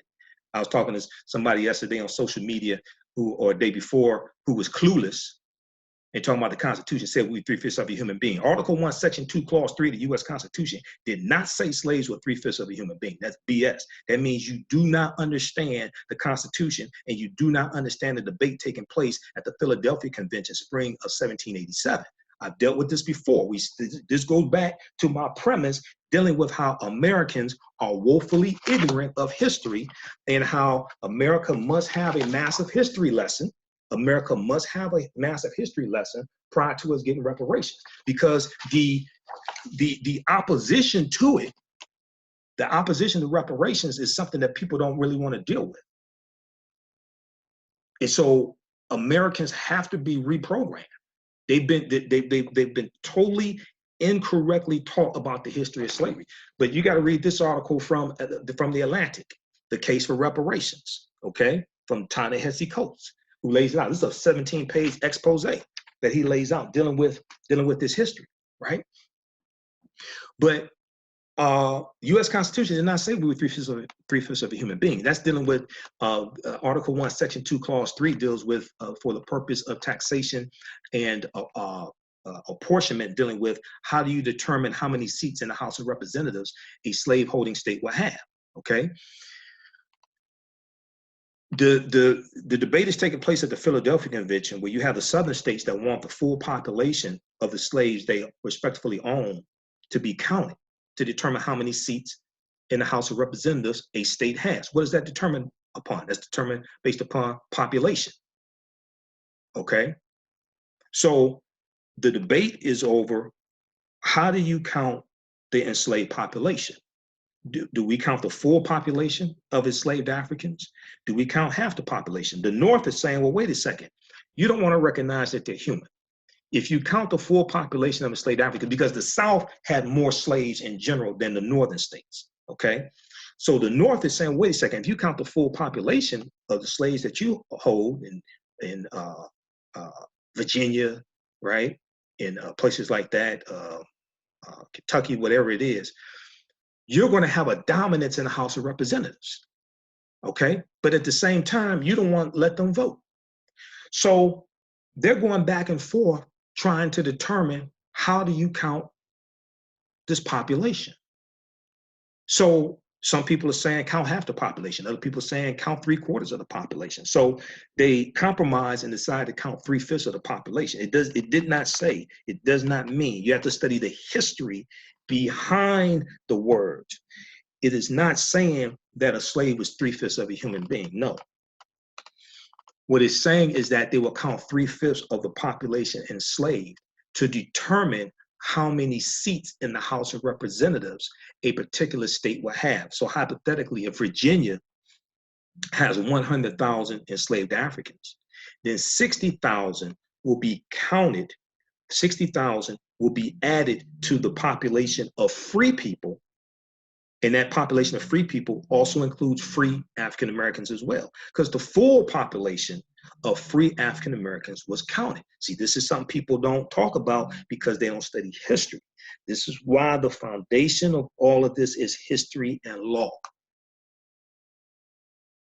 So you add to the number of the total number of free people, you add to that the number of 60,000 enslaved to get the total number of the total population that the state of Virginia would have, hypothetically. And that would determine how many seats in the House of Representatives a state will have. Now, the South still had a dominance in the House of Representatives, but they would have had even more of a dominance if you counted the full 100,000. He was not saying they were 3/5 of a human being. That's BS. And I love Malcolm. You see the picture of Malcolm behind us. But in 1963, when Malcolm was interviewed at the University of California, Berkeley, he said that in the interview. That's historically inaccurate. And because we don't understand history, we repeat things. Now, possibly, people were saying it before then. So I'm not trying to put it all on Malcolm. But that's something that people heard. And most of them can't explain to you what this actually was, what it meant. Now, the other thing people don't explain, because they don't understand history, is that the way that the count was taken was corrected by Section 2 of the 14th Amendment of 1868.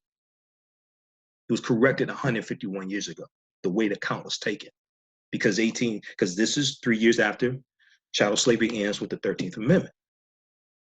So this is why the foundation of all this is understanding history and law. Okay, so when I hear people say, "Oh, the Constitution said we're 3/5 of a human being," no, one, that's not what it said. Two, the way the count was taken was corrected 151 years ago, and nobody talks about that. This is an example of what I'm talking about.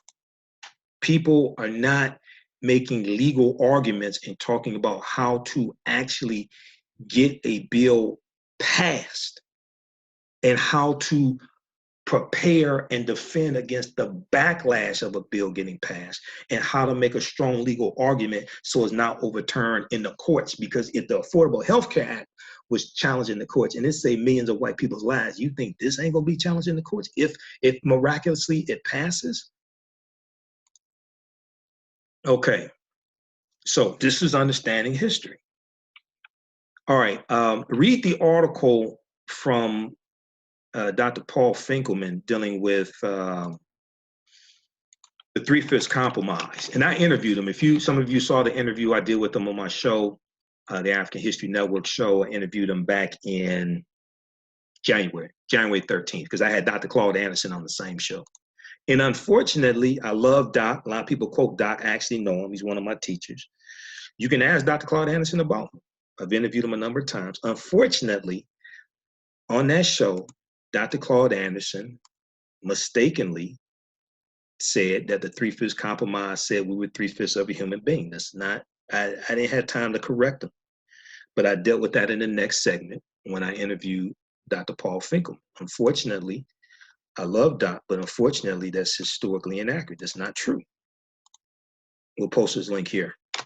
Once again, this is why, with these arguments, the foundation is history and law. Okay? All right. Wayne said most don't even know the arguments and discussions about the Constitution, the amendments and laws are available to research and study the Federalist Papers. Yeah, so the Federalist Papers is a group, I'm glad you mentioned the Federalist Papers, Wayne. Okay, first of all, go to loc.gov. loc.gov is the Library of Congress website, loc.gov, or you can go to archives.gov, okay? loc.gov or archives.gov. Okay, archives.gov is National Archives. You can read the U.S. Constitution there. Okay, I have a book. It's in my backpack, so I don't have it with me here. But you want to read the Constitution, one. Two, read that article that I posted from theroot.com that Dr. Paul Fink. He doesn't write for the Root, but he wrote an article for the Root. Okay, he also wrote one for the New York Times called "The Monster of Monticello." The Monster of Monticello, which deals with Thomas Jefferson and slavery. And see, this what I'm talking about here, see, this is the non-glamorous, this is part of the non-glamorous stuff dealing with reparations. This is stuff a lot of people don't want to deal with. This is part of the non-glamorous stuff. Okay. Okay, let me post this link again here. So the Federalist Papers were a group of essays, letters, things like this that were sent to newspapers to be published. And this is surrounding the Philadelphia Convention, because coming out of the Philadelphia Convention, right, what they decided on had to be ratified by 3/4 of the state legislatures. The Constitution, it didn't just have to pass, it didn't just have to be voted on by the delegates. It also had to be ratified by 3/4 of the state legislatures. Okay, so these were letters, essays, things like this that were written by a lot of the authors of the Constitution and the delegates that were sent to newspapers to be published to explain their point of view and why it should be ratified, why it should not be ratified, what parts, things like this. Okay, that's what that was about. That's the Federalist Papers.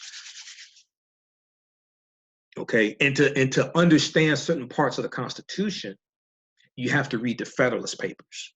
Okay, because different Federalist Papers correspond with different parts of the Constitution also.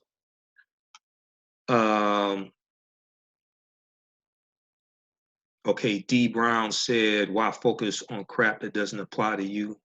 What crap are you talking about? Randy said, how is it not true? What are you referring to, Randy? Let's see here.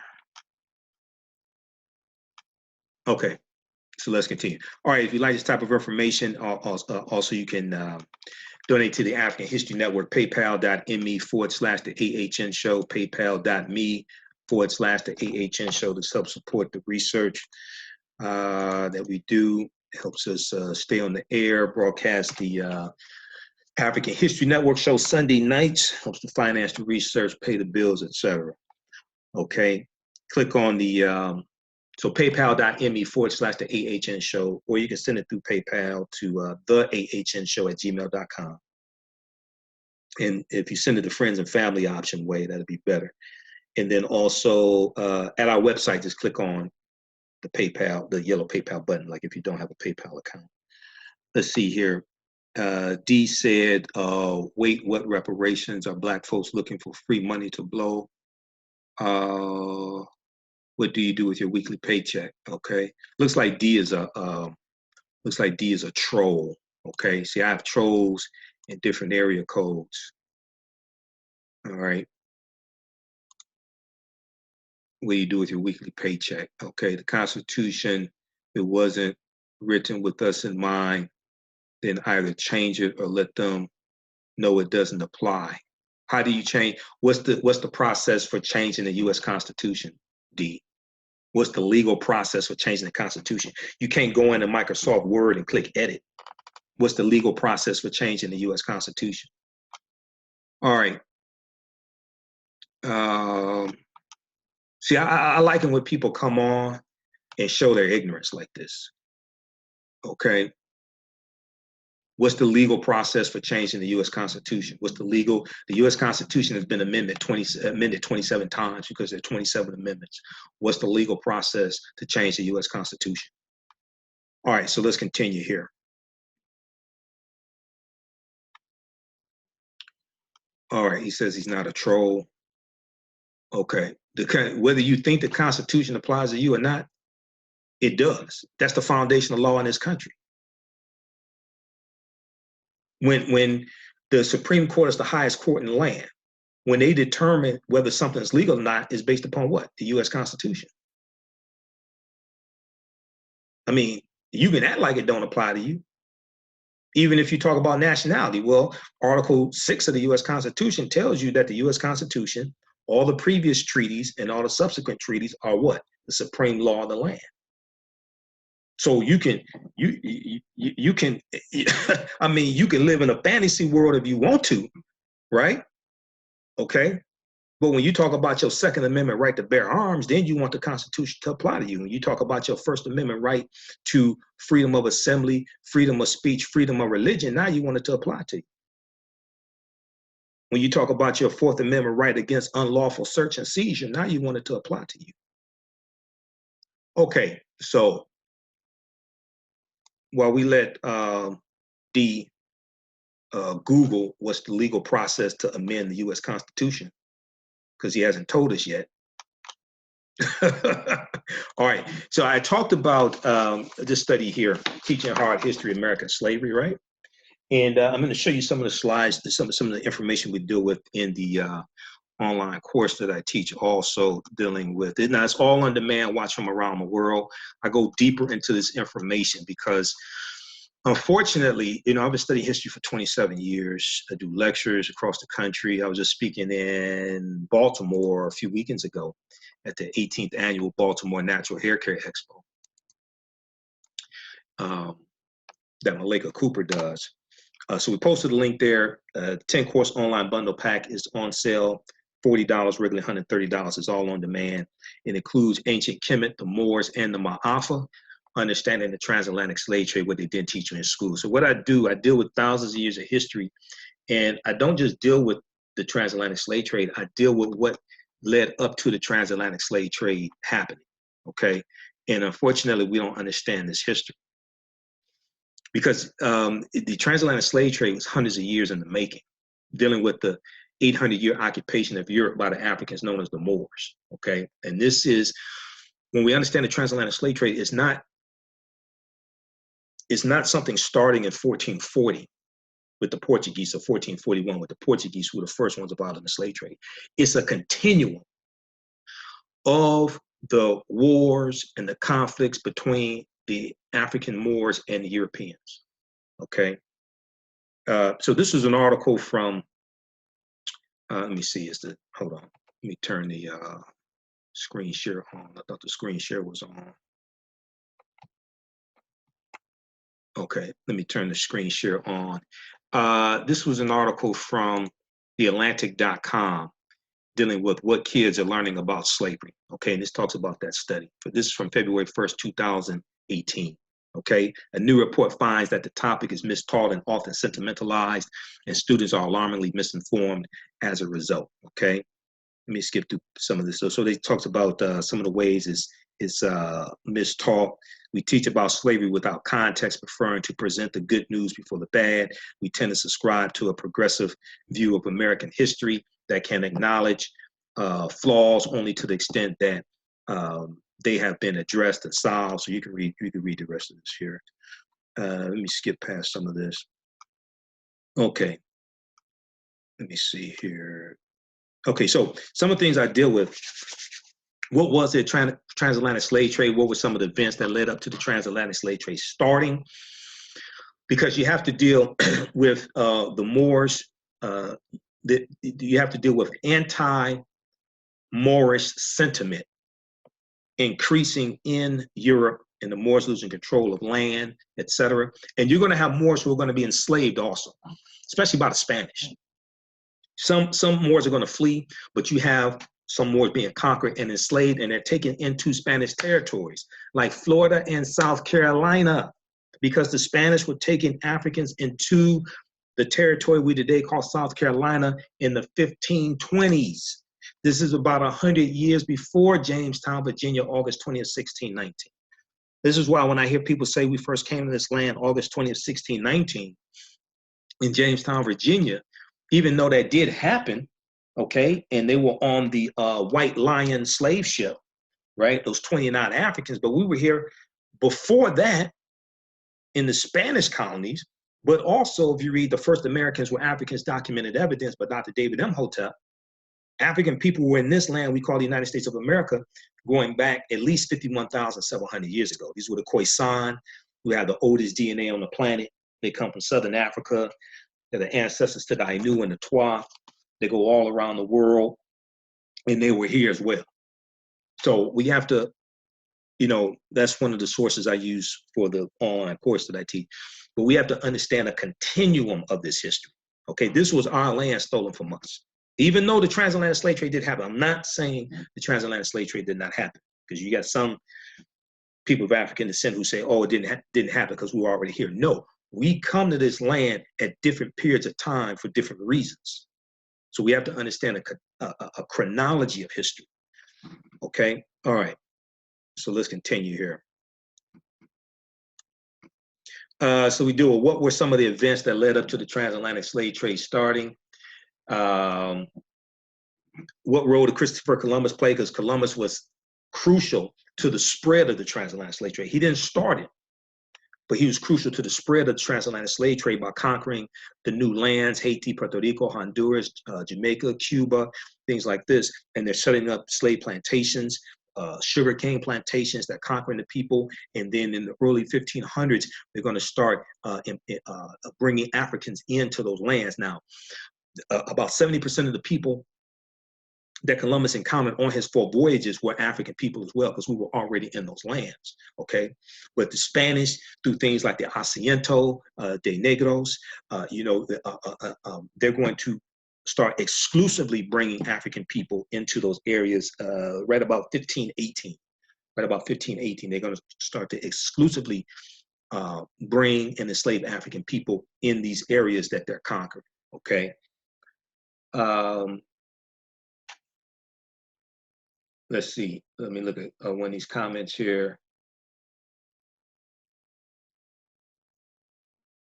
Let's see. Okay, I'm waiting for Dee to post the process to legally change the U.S. Constitution. Okay.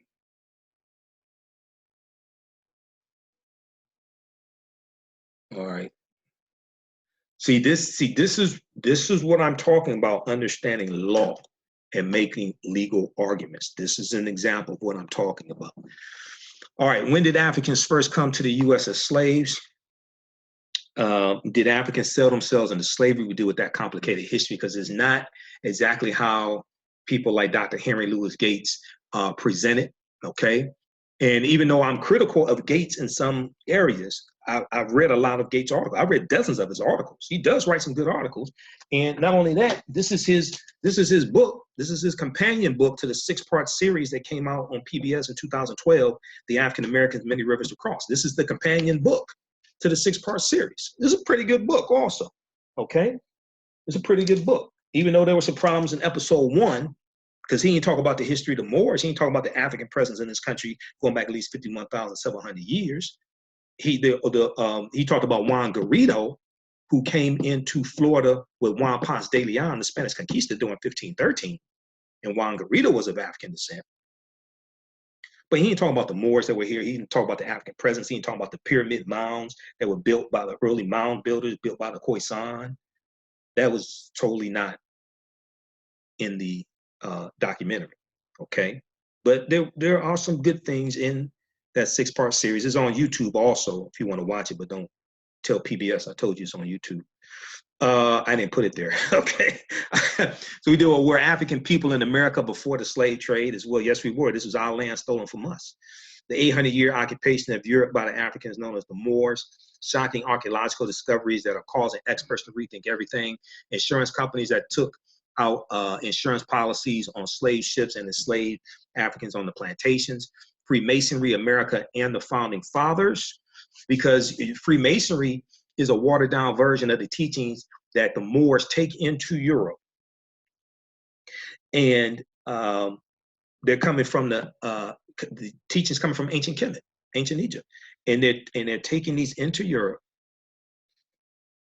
And they're teaching it to some of the Europeans, especially a group called the Poor Knights of Christ, which become known as the Knights Templar.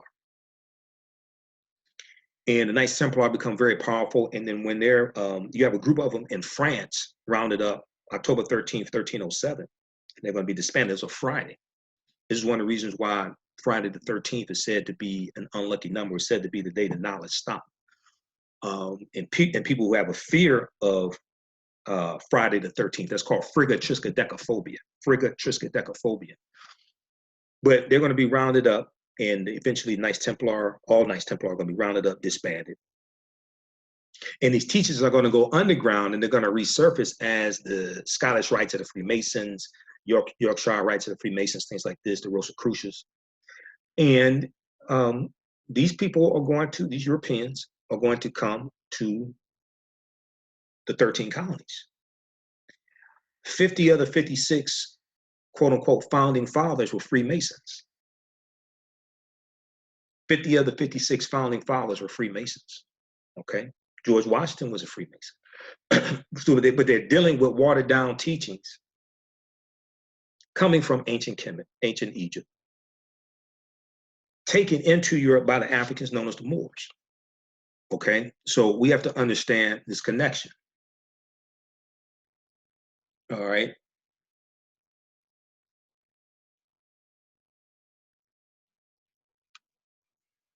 Okay.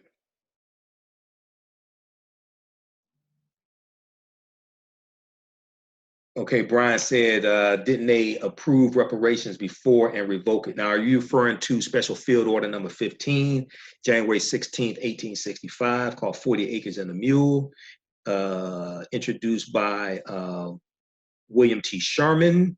Or are you referring to when President Lincoln signed off on slave owners being paid up to $300 for their slaves in 1862 in Washington, D.C.? Or are you referring to the Black Freedmen Indian Treaties in 1866? What specifically are you referring to, brother? Brother Brian? Let me know so I know how to answer your question. Okay. You said yes, yes, yes, what? 40 Acres and a Mule, yes, yes to what? Okay. Origins of the term America and Africa and more. The problem with slave movies, we deal with Asar, Aset, and Heru, with the Greeks called Osiris, Isis, and Horus. And once again, I said Europeans were worshiping the African woman. When the Moors, when you study the Moors in Europe, okay, Europeans were worshiping the African woman. Okay, so we have to understand, and even before that, but you have the Black Madonna and Child. So we still have those statues of the Black Madonna and Child. All right, let me show you this. We'll go back to your questions here in just a minute here. Let me show you something here. Okay, so we go into, these are some of the things we do within the online course. If you need me to post a link again to the online course, it's all on demand. You can watch at your own pace, watch all around the world. Let me know if you need me to post a link again. The 10-course online bundle pack is on sale $40, regularly $130. Okay, so Brian, did you post your question again?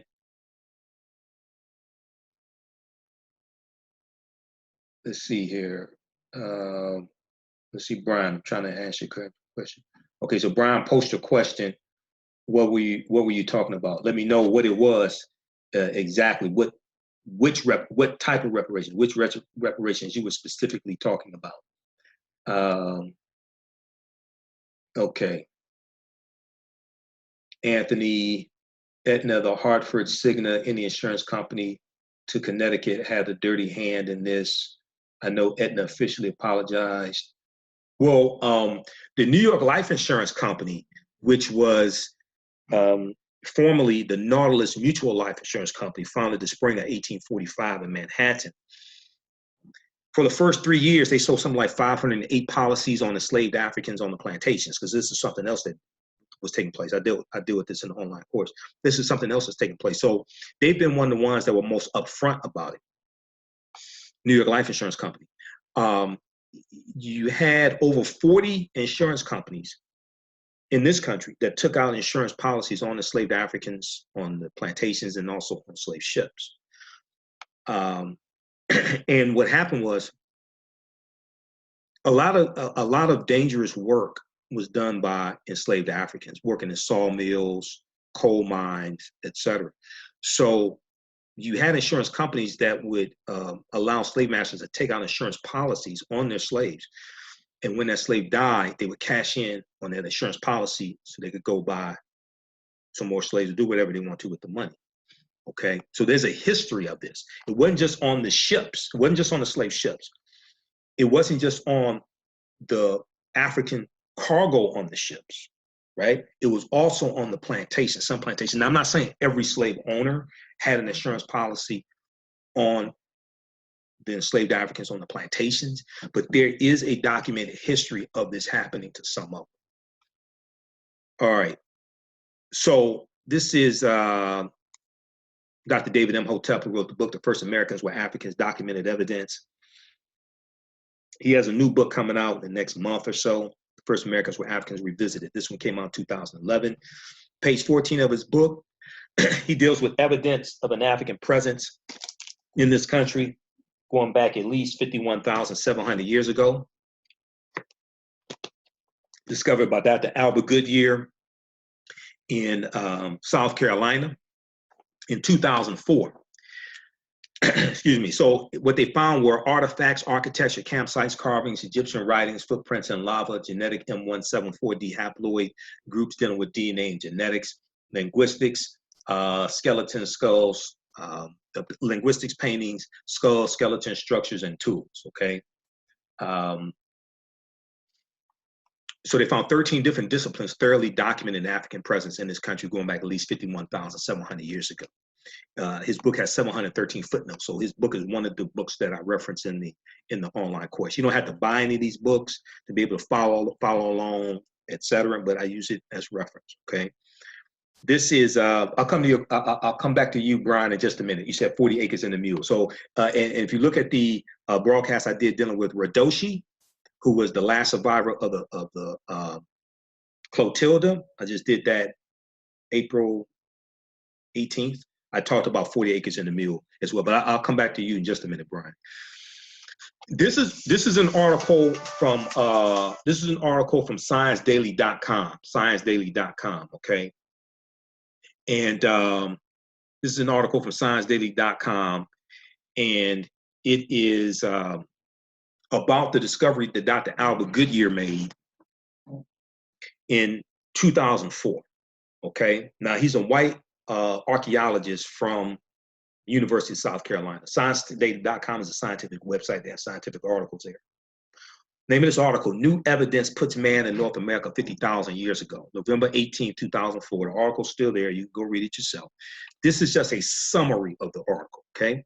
It says radiocarbon tests of carbonized plant remains where artifacts were unearthed last May along the Savannah River in Allendale County by University of South Carolina archaeologist Dr. Albert Goodyear indicate that the sediments containing these artifacts are at least 50,000 years old, meaning that humans inhabited North America long before the last ice age, okay? And this is dealing with the Khoisan, right? This is who this pertains to. All right, let me post the link here again for you all. All right, how's everybody doing? Share this broadcast on your Facebook page.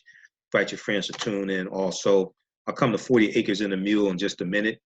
Okay, how you doing, Joyce? I'll come to 40 acres and a mule in just a minute. I'll deal with that briefly, and I dealt with that more in depth in the broadcast I did dealing with Radoshi. Okay, so go watch that one as well. Also, if you like this type of information, you want to support the African History Network, the research that we do, you can donate to the African History Network, paypal.me/the AHN show. So it's finance the radio show as well, because this is all a lot of work, a lot of research. PayPal.me/the AHN show, or at our website, AfricanHistoryNetwork.com. African American business owners, post the name of your business here on the thread of the broadcast. You can advertise with the African History Network as well. Email us at customerservice@AfricanHistoryNetwork.com. Customerservice@AfricanHistoryNetwork.com. We have a special promotion running for about another day. and you'll get a special promotion. You get 3 months for the price of one. You take your 30-second and 60-second audio commercial, put into the audio podcast of our shows and the broadcasts we do throughout the week. We're on 8 different podcast platforms: Blog Talk Radio, iTunes, Castbox, FM Player, Stitcher, TuneIn. Each episode, we get thousands of listens with each episode. So we can help you get new business if you're an e-commerce store, brick and mortar, what have you. And then also we can post some of the information here on our Facebook fan page as well, okay? So email us at customerservice@africanhistorynetwork.com. We can get you up and running today. Okay, so Brian asked about 40 acres and a mule. Very briefly, because I went more in depth in this a couple of days ago, so you can go back and watch that. But very briefly, 40 acres and a mule, Special Field Order number 15. That was instituted by General Gordon Granger. William T. Sherman, January 16th, 1865. It did not apply to all of the South. It did not apply to all of the former slaves. Okay, this is still during the Civil War, because the Civil War doesn't officially end on June 2nd, 1865. It applied to coastal land. It applied to coastal land in Georgia, South Carolina, and Florida. It did not apply to all of the South. It did not apply to all of Georgia, South Carolina, and Florida. It applied to coastal land in Georgia, South Carolina, and Florida. And 400,000 acres went to about 40,000 former slaves, okay? Most of that land is going to be taken back by President Andrew Johnson, who was the vice president of Abraham Lincoln. Lincoln is shot April 14th, 1865. He dies the next day, April 15th. President Andrew Johnson was sympathetic to the white plantation owners, the slave owners, and he gave a blanket pardon to the Confederacy. The Confederacy committed treason, taking up arms against the Union and seceding from the Union, starting with South Carolina, the first state to secede from the Union, December 20th, 1860, okay? And most of that land, almost all of that land that went to former enslaved Africans, Johnson gives back to the plantation owners, back to the slave owners, okay? It's about 2,000 African Americans who were able to hold on to their land, okay? And some of them defend their land at gunpoint, by gunpoint, from, you know, the troops or what have you, the government coming trying to take their land. Blackpast.org has an article dealing with this 40 acres and a mule. Blackpast.org, P-A-S-T, blackpast.org, they have an article, 40 acres and a mule, dealing with this history. Also, Gates wrote, Dr. Henry Louis Gates Jr. wrote an article originally for the root.com, but PBS.org, Public Broadcasting System. They have a really good detailed article dealing with this. The truth behind 40 acres and a mule, the truth behind 40 acres and a mule. And the real idea came because of a conversation that General William T. Sherman and the Secretary of State at the time, Edward Stanton, had with 20 African American leaders who were ministers. They had this meeting 4 days. Secretary of War, I should say, Secretary of War Edward Stanton. They had this meeting 4 days before William T. Sherman issued Special Field Order number 15, and they basically asked the African American leaders, what is the thing that the slaves need most? Okay, because they're going to be free. What is it that they need most? And they said land. Okay, so this is how this came about. Now, the mule was added later. The mule was to be loaned to the former slaves for a number of months, about 6 months or so. Okay, so the mule was not originally part of this, and these 400,000 acres were supposed to be partitioned into plots of up to 40 acres. Okay, so this is where 40 acres and a mule comes from. All right, so read the article also from pbs.org, the truth behind 40 acres and a mule as well. Okay, but I went more in depth into this a couple of days ago, so check that out also. All right. Okay, who we have here? Jolin, okay, gotta leave. You can come back and watch this. Get to some more of your questions here. Let's see here who we have. Okay, Brian, all right. All right, let's continue a little bit more here. right, let's turn the screen share back on. Okay, so that's ScienceDaily.com. And then some other things we deal with. Okay, this talks about fricatriskaidekaphobia, the fear of Friday the 13th. Then I deal with some of the history of the Druids, who are dealing with the watered-down version of teachings coming out of ancient Egypt, ancient Kemet, okay, Nile Valley region of Africa. We deal with the lost city of Tanis Heracleon, the lost city of Egypt as well, that was swallowed up into the sea about 1,200 years ago. Let me get to some of this other stuff here. So we deal with some of the history of the Moors. It's extremely important to understand the hundreds of years of history that precede the transatlantic slave trade specifically, okay? And the Moors lose control of the Nash stronghold in Spain, Granada, January 2nd, 1492. You know, Columbus set sail August 3rd, 1492 on the Nina the Pinta and Santa Maria. When we look at this, Egypt of the West, so we look at the symbols, right? And we understand the layout of Washington, D.C. is based upon ancient African the layout of Washington, D.C. is basically a copy of ancient Egypt, okay? It's based upon ancient African principles. We know Benjamin Banneker was a surveyor and did the layout of Washington, D.C. as well. He was an astronomer also, descendant of the Dogon, is believed. And when we look at the Washington Monument, which is 500 feet tall, it is a ancient African symbol called a tekken, or an obelisk. The Greeks called it an obelisk. It's a symbol of resurrection. It comes from the story of Asar, Aset, and Heru, who the Greeks called Isis, Osiris, and Horus. Okay, and this deals with some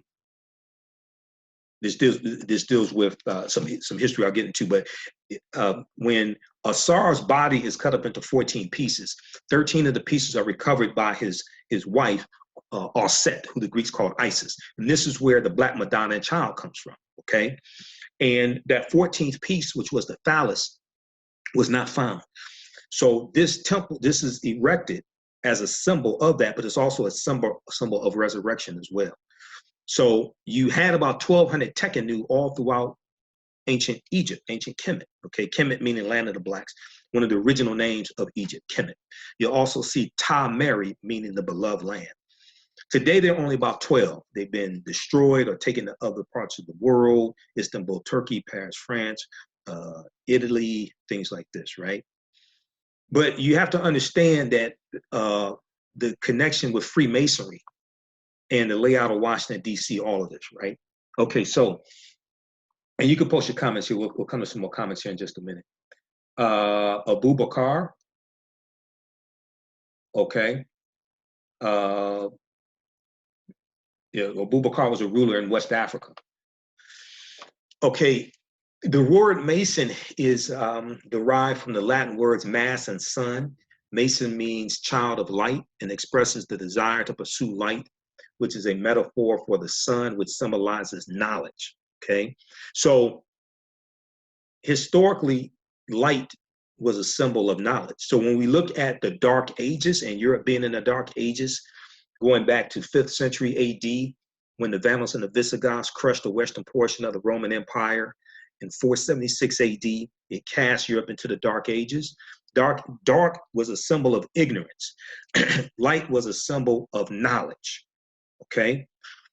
The African Moors were taking the light from ancient Kemet, from ancient Africa, into the Dark Continent.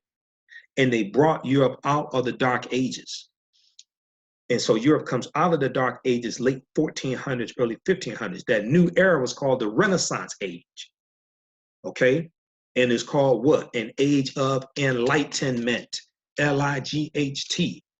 Enlightenment referring to knowledge.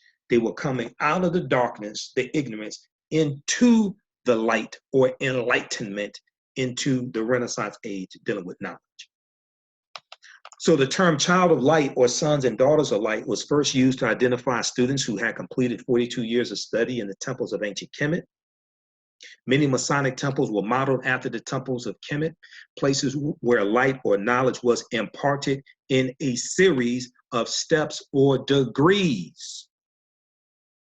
So when we look at going to, first of all, the concept of liberal arts comes from the liberal arts taught in the was known as the ancient Egyptian mystery system, or ostensibly known as the ancient Egyptian mystery system. I'll come to some of your comments in just a minute. So you had the logic and the rhetoric and the arithmetic, things like this, the 7 liberal arts. When you read Stolen Legacy by George G.M. James, and I have the book here, it's in another stack. I have 5 stacks of books here in the office. When you read Stolen Legacy by George G.M. James, he talks about the trivium and the quadrivium, the 3 and the 4, dealing with the 7 liberal arts, the trivium and the quadrivium. A Stolen Legacy, Greek philosophy is stolen ancient African philosophy. And you, so when you go to college, an institution of higher learning, you get your credentials in a series of degrees: associate's degree, bachelor's degree, master's degree, PhD. This is where this comes from. Okay, this is where this comes from. All right, read Egypt on the Potomac by Tony Browder, pages 18 and 32. Egypt on the Potomac deals with how the layout of Washington, D.C. is based upon ancient African principles, symbols, symbolism, things like this. But Browder breaks this down in Egypt on the Potomac as well. He talks about some of it in Nile Valley Contributions to Civilization also, by Tony Browder. He talks about some of it here, but he goes in depth into it in Egypt on the Potomac, okay? This is another book we use in the online course as well. All right. Okay, here, let's continue. Let me get something to drink. Well, water, not something to drink. Okay, so 50 of the 56 signers of the Declaration of Independence and 13 of the 39 signers of the U.S. Constitution were Freemasons, right? And 4 of the first 5 U.S. presidents were Freemasons, and there have been 14 Freemasons who have been U.S. presidents as well. He talks about this on page 18 of Egypt on the Potomac. Here's a famous statue of Sar or Osiris, the father, Heru or Horus, the son, and Auset, or Isis, the mother, okay, who had Heru by virgin birth. Okay, this is where the story is. Now, this may go outside the circumference of some people's awareness, but this is the story of the first Holy Trinity. Okay, this story goes back to at least 3300 BC in ancient Kemet. And if you look at page 95, I think it is, of Nile Valley Contributions to Civilization by Tony Browder, he talks about page 95, the story of Asar, Aset, and Heru is the first story in recorded history of a man of a holy royal family, the Trinity, Immaculate Conception, Virgin Birth, the Resurrection, etc. These are very ancient stories that have been retold over and over and over again, adapted to various people's cultures. So you're dealing with stories coming out of ancient Kemet, Mesopotamia, Sumer, things like this, told over and over and over again. But evidence of this trinity is known to have existed in ancient Nubia as late as 3300 BC. As late as 3300 BC, which means it existed before then, 3300 BC. Carved on the walls of the Temple of Luxor circa 1380 BC or BCE, before the Common Era, are scenes that depict the Annunciation, the Immaculate Conception, the Virgin Birth, the Adoration. So a lot of people have this book at home, Nile Valley Contributions to Civilization by Tony Browder. Turn to page 95. It's going to blow you away. But then when we look at, Notre Dame, okay, which is built in the 13th century, okay, Notre Dame Cathedral. Notre Dame is built on the remains of 2 temples, okay? One of those temples was dedicated to Isis, all right? And Browder talks about that here. I had the page marked. I don't remember which page this is on now. What the hell page was that on? Let me see. I had it bookmarked, but I got about 15 pages here bookmarked. So let's see, which page was it on? Okay, page 190. Page 190 of Nile Valley Contributions to Civilization. And you see Browder shows Auset here with the baby Heru, okay? And then on the other side, he shows the decolorized version of the white baby and Jesus. But in between Aset and Heru and the white baby and Jesus. Europeans were worshiping the black Madonna and child. Okay, and we show that here. Let's see here. Okay, before, after, and way after. And there's a history of the African woman being worshipped all throughout Europe. All right, so on page 190, he talks about how throughout his numerous writings, Dr. Shankata Diop, okay, D-I-O-P is pronounced Diop, referenced the many linguistic similarities between the Medu Neter and the Wolof language spoken by the Wolof of Senegal, the language spoken in his native land of Senegal. One of the finest examples of Gothic architecture is the famed Cathedral of Notre Dame, which stands on the small island of, I don't know how to pronounce that, Ile de la Cité, C-I-T-E, on the Siena River, S-E-I-N-E. I haven't spoken French since 8th grade, in the city of Paris. This cathedral is dedicated to Notre Dame, the French expression for Our Lady, okay, which refers to the Virgin Mary. Notre Dame means Our Lady, which is in reference to the Virgin Mary. The construction of this cathedral occurred between 1163 and 1250 ACE, okay, or AD, Anno Domini, Year of Our Lord, or ACE, Common Era, after the Common Era, or CE, Common Era, okay? But it was built on the, ACE probably refers to after the Christian era, but it's referring to AD or CE, Common Era, okay? You'll see different scholars use different dating systems, okay? Expressions of dating systems, things like that. All right, now, but it was built on the site of two ancient temples, Notre Dame Cathedral, which caught on fire, is built on the site of two ancient temples, the earliest of which was originally called Per Isis, P-E-R, Per Isis, and was dedicated to Isis or Aset. This is what the Greeks called her, Isis. This was an African woman, okay? So this ties into our history also. All that goes. Now, I ain't saying you should donate to it. I mean, it's up to you, okay? We can use your money more than hell. They already raised $1 billion. African History Network can use that money more than they can, okay? And then we had the black churches that burned, and they raised about $1.8 million last check. Okay, I know it's probably more than that now, but no, that ties into part of our history, understanding the history and the temple it was built upon, okay? All right. Let's see, let's continue here.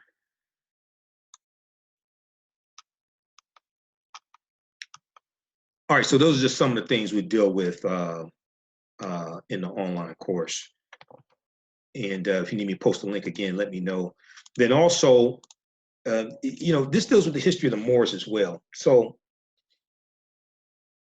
these are the national flags of Corsica and Sardinia. These are the national flags of the countries of Corsica, the islands of Corsica and Sardinia. So Corsica has the blue background. That's a French island in the Mediterranean. Sardinia is a Italian island in the Mediterranean, right?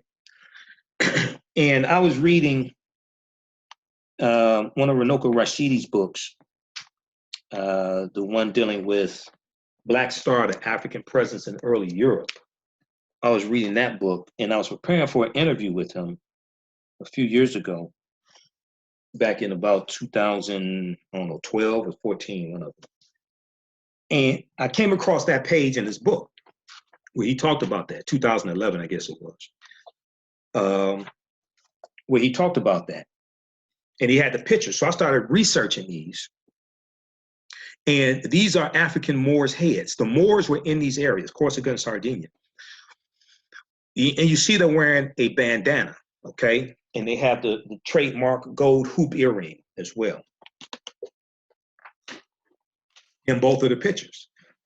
So originally, the bandana was originally a blindfold to signify that they had been conquered, to symbolize they had been conquered, okay? But because of political correctness and tourism, etc., they changed the blindfold to a bandana.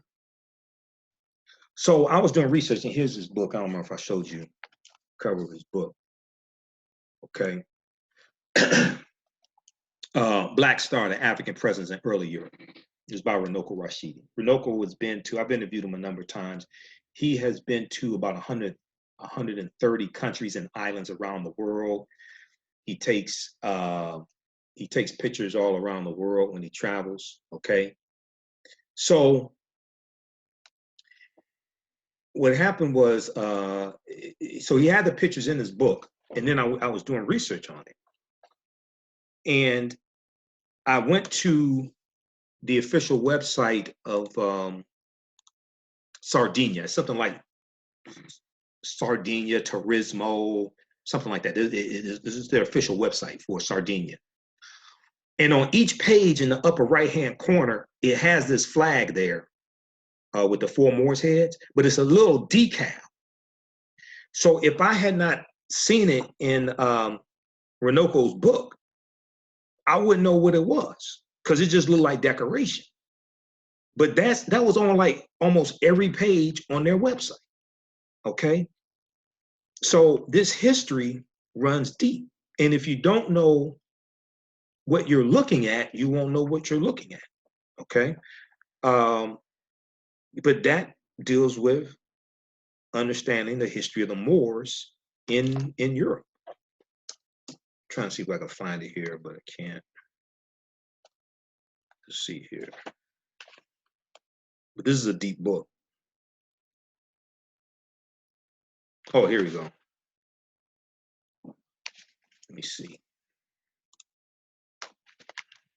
Page 91. Page 91. Page 90, 91. Okay. Here's a flag of Italy. I'm sorry, flag of Sardinia with four Moors heads, flag of Sardinia. So I saw this, it caused me to do research. And you see the pictures of the Black Madonna and child also from different European countries as well. Okay, this is page 90 and 91 of Runoko's book, Black Star, the African Presence in Early Europe. Visit his website. Travelwithrunoko.com is one of his websites.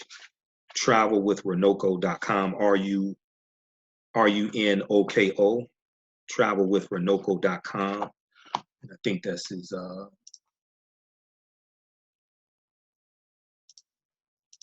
that's his site. But this history is deep. So usually when we talk about the history of slavery, the history of the Moors in ancient Africa is not brought into the conversation. We have to study things chronologically. Travel with, okay, that's not it. Hold on, let me find his website. Is it runokorashidi.com? Just a second, I'll give this website here. Just Google Runoko Rashidi, because it's not coming up with this website here. I'll try to find it. Thought I had it.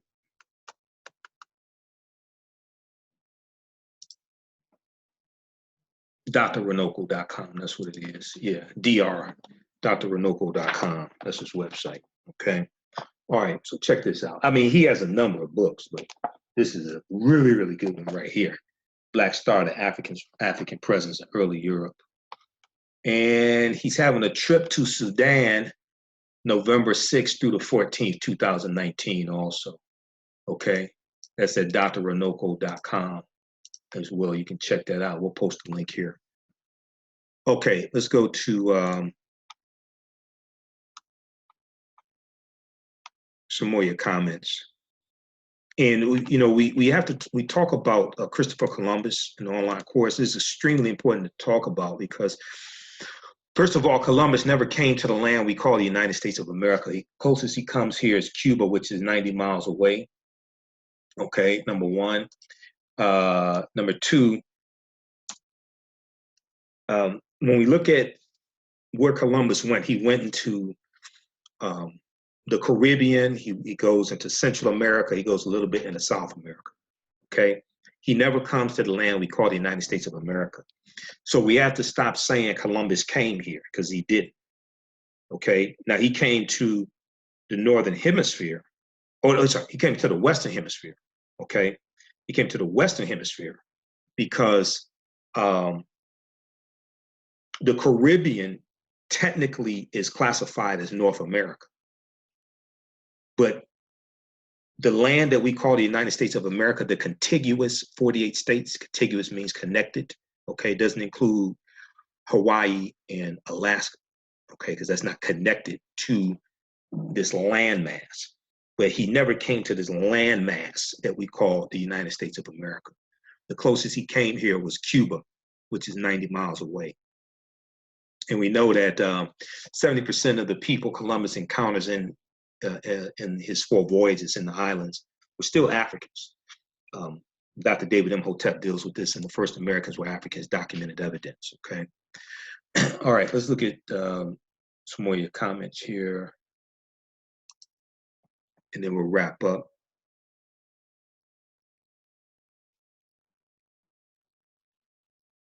Okay, can you all hear okay?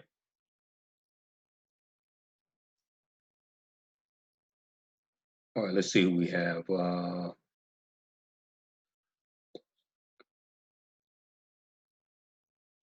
Okay, so we have Angie.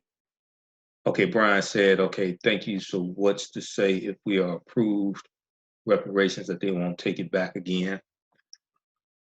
We got to put people in place to vote on this who are not going to go back on it. But this is, I mean, we got to study the history. I mean, this is a hard fight. Let me see something. Do I have 2 browsers open? Okay, I think that's what it is. I have 2. Okay, I have 2 browsers open. That's what it is. Yeah, we got to put people in place that are not going to go back on this. But this is a hard, you study the history of this, man. This, if it was easy, we would have already had reparations.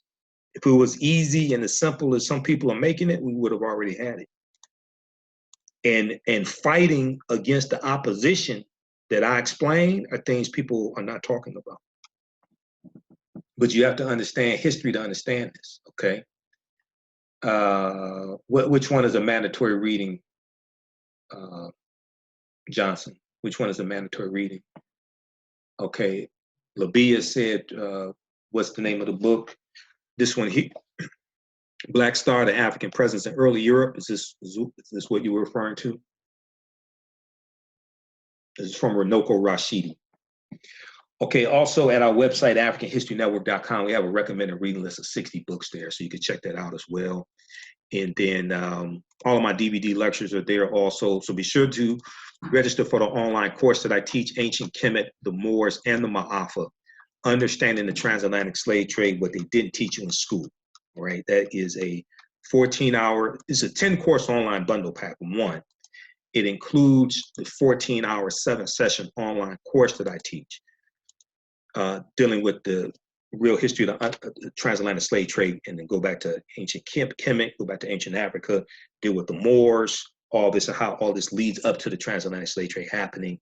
It also includes Great African Women in History, Mothers of Civilization, some other lectures I've done as well. Okay, so we posted a link here. That's on sale, $40, regularly $130. So we have that going on for a little while longer, that sale. It's also at our website, AfricanHistoryNetwork.com. African American business owners, email us at customerservice@AfricanHistoryNetwork.com, and we'll let you know how you can advertise with the African History Network. And our current promotion Get 3 months for the price of one. Okay, we can get you up and running today as well. Customer service at AfricanHistoryNetwork.com. Now, somebody had a question. Johnson said, oh, yeah, tell me the name of the book you were talking about, Johnson. Okay, hold on. Let me see. Which one is it?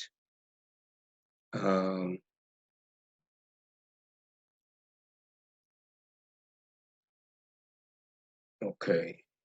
What's the name of the book? Okay, hopefully I got it for you. Okay, that reading is mandatory. Which book were you talking about, Johnson? And let's see who else we got. Angie, Samantha, we are held to a higher standard. Ignorance of the law is not an excuse if you're rich, white, or anyone but black. Let's see here. Samantha said, this is what I said. Black people weren't considered as citizens when the Constitution was written, but the government makes sure that we follow the laws more than any other. Well, that's because you had something called the 14th Amendment of 1868. Go read the U.S. Constitution.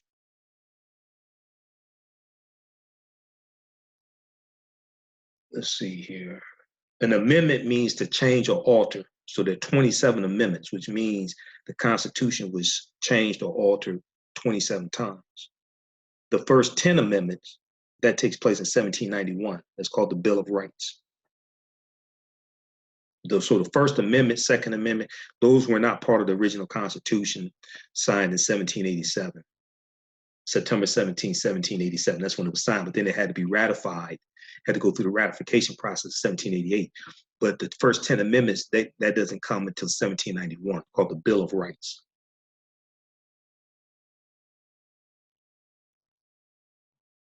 Okay. All right, guys, so look, hey, we have to get out of here.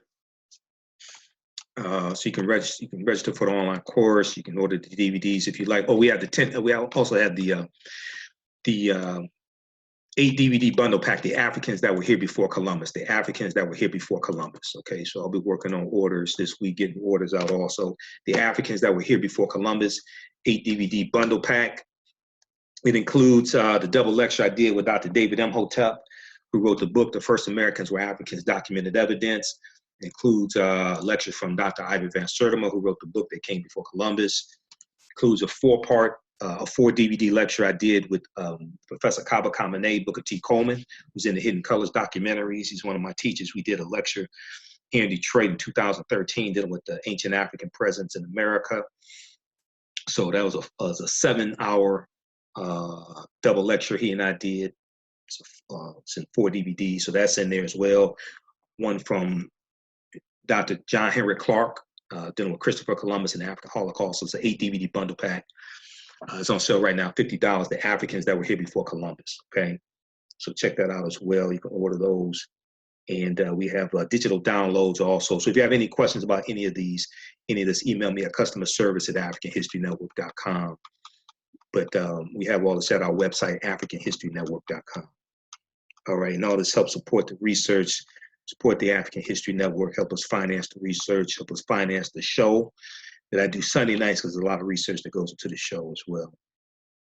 Okay, so this helps us to stay on the air. All right, this is not the point of reparations. It's not a check. Okay. Right, so if you were here earlier, Samantha, what I talked about, I know you responded to D. Michael or Mikhail, but what I was saying was there is not a consensus yet on exactly what form reparations would be in. And reparations, the majority of it should not be in the form of a check, because if we all got $1 million today or $500,000 today, white people have it all back this time next week. And all we would have done is stimulated their economy. It would not bring about the structural changes that we need to see in our community. Okay. All right. Let's see here. Looking at your comments. Just check Amazon. The book is over $70. Which book? The First Americans Were Africans is over $70. That's probably about $300 or $400 because it's out of print. So when Dr. David Imhotep's new book comes out, you want to get that one. We'll let you know when it comes out. I need to contact them also. I tried to call him a couple of days ago, but I couldn't get him. Which book are you referring to, Labia?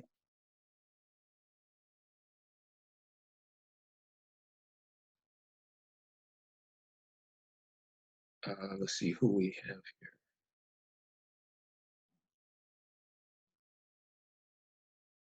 All right, one that's over 70. You're referring to Black Star, the African presence in early Europe.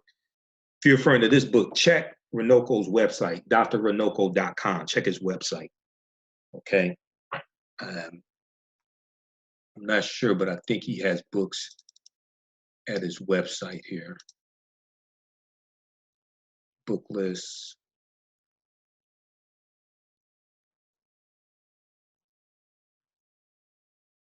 So I think at his website, he may tell you how to get his books also.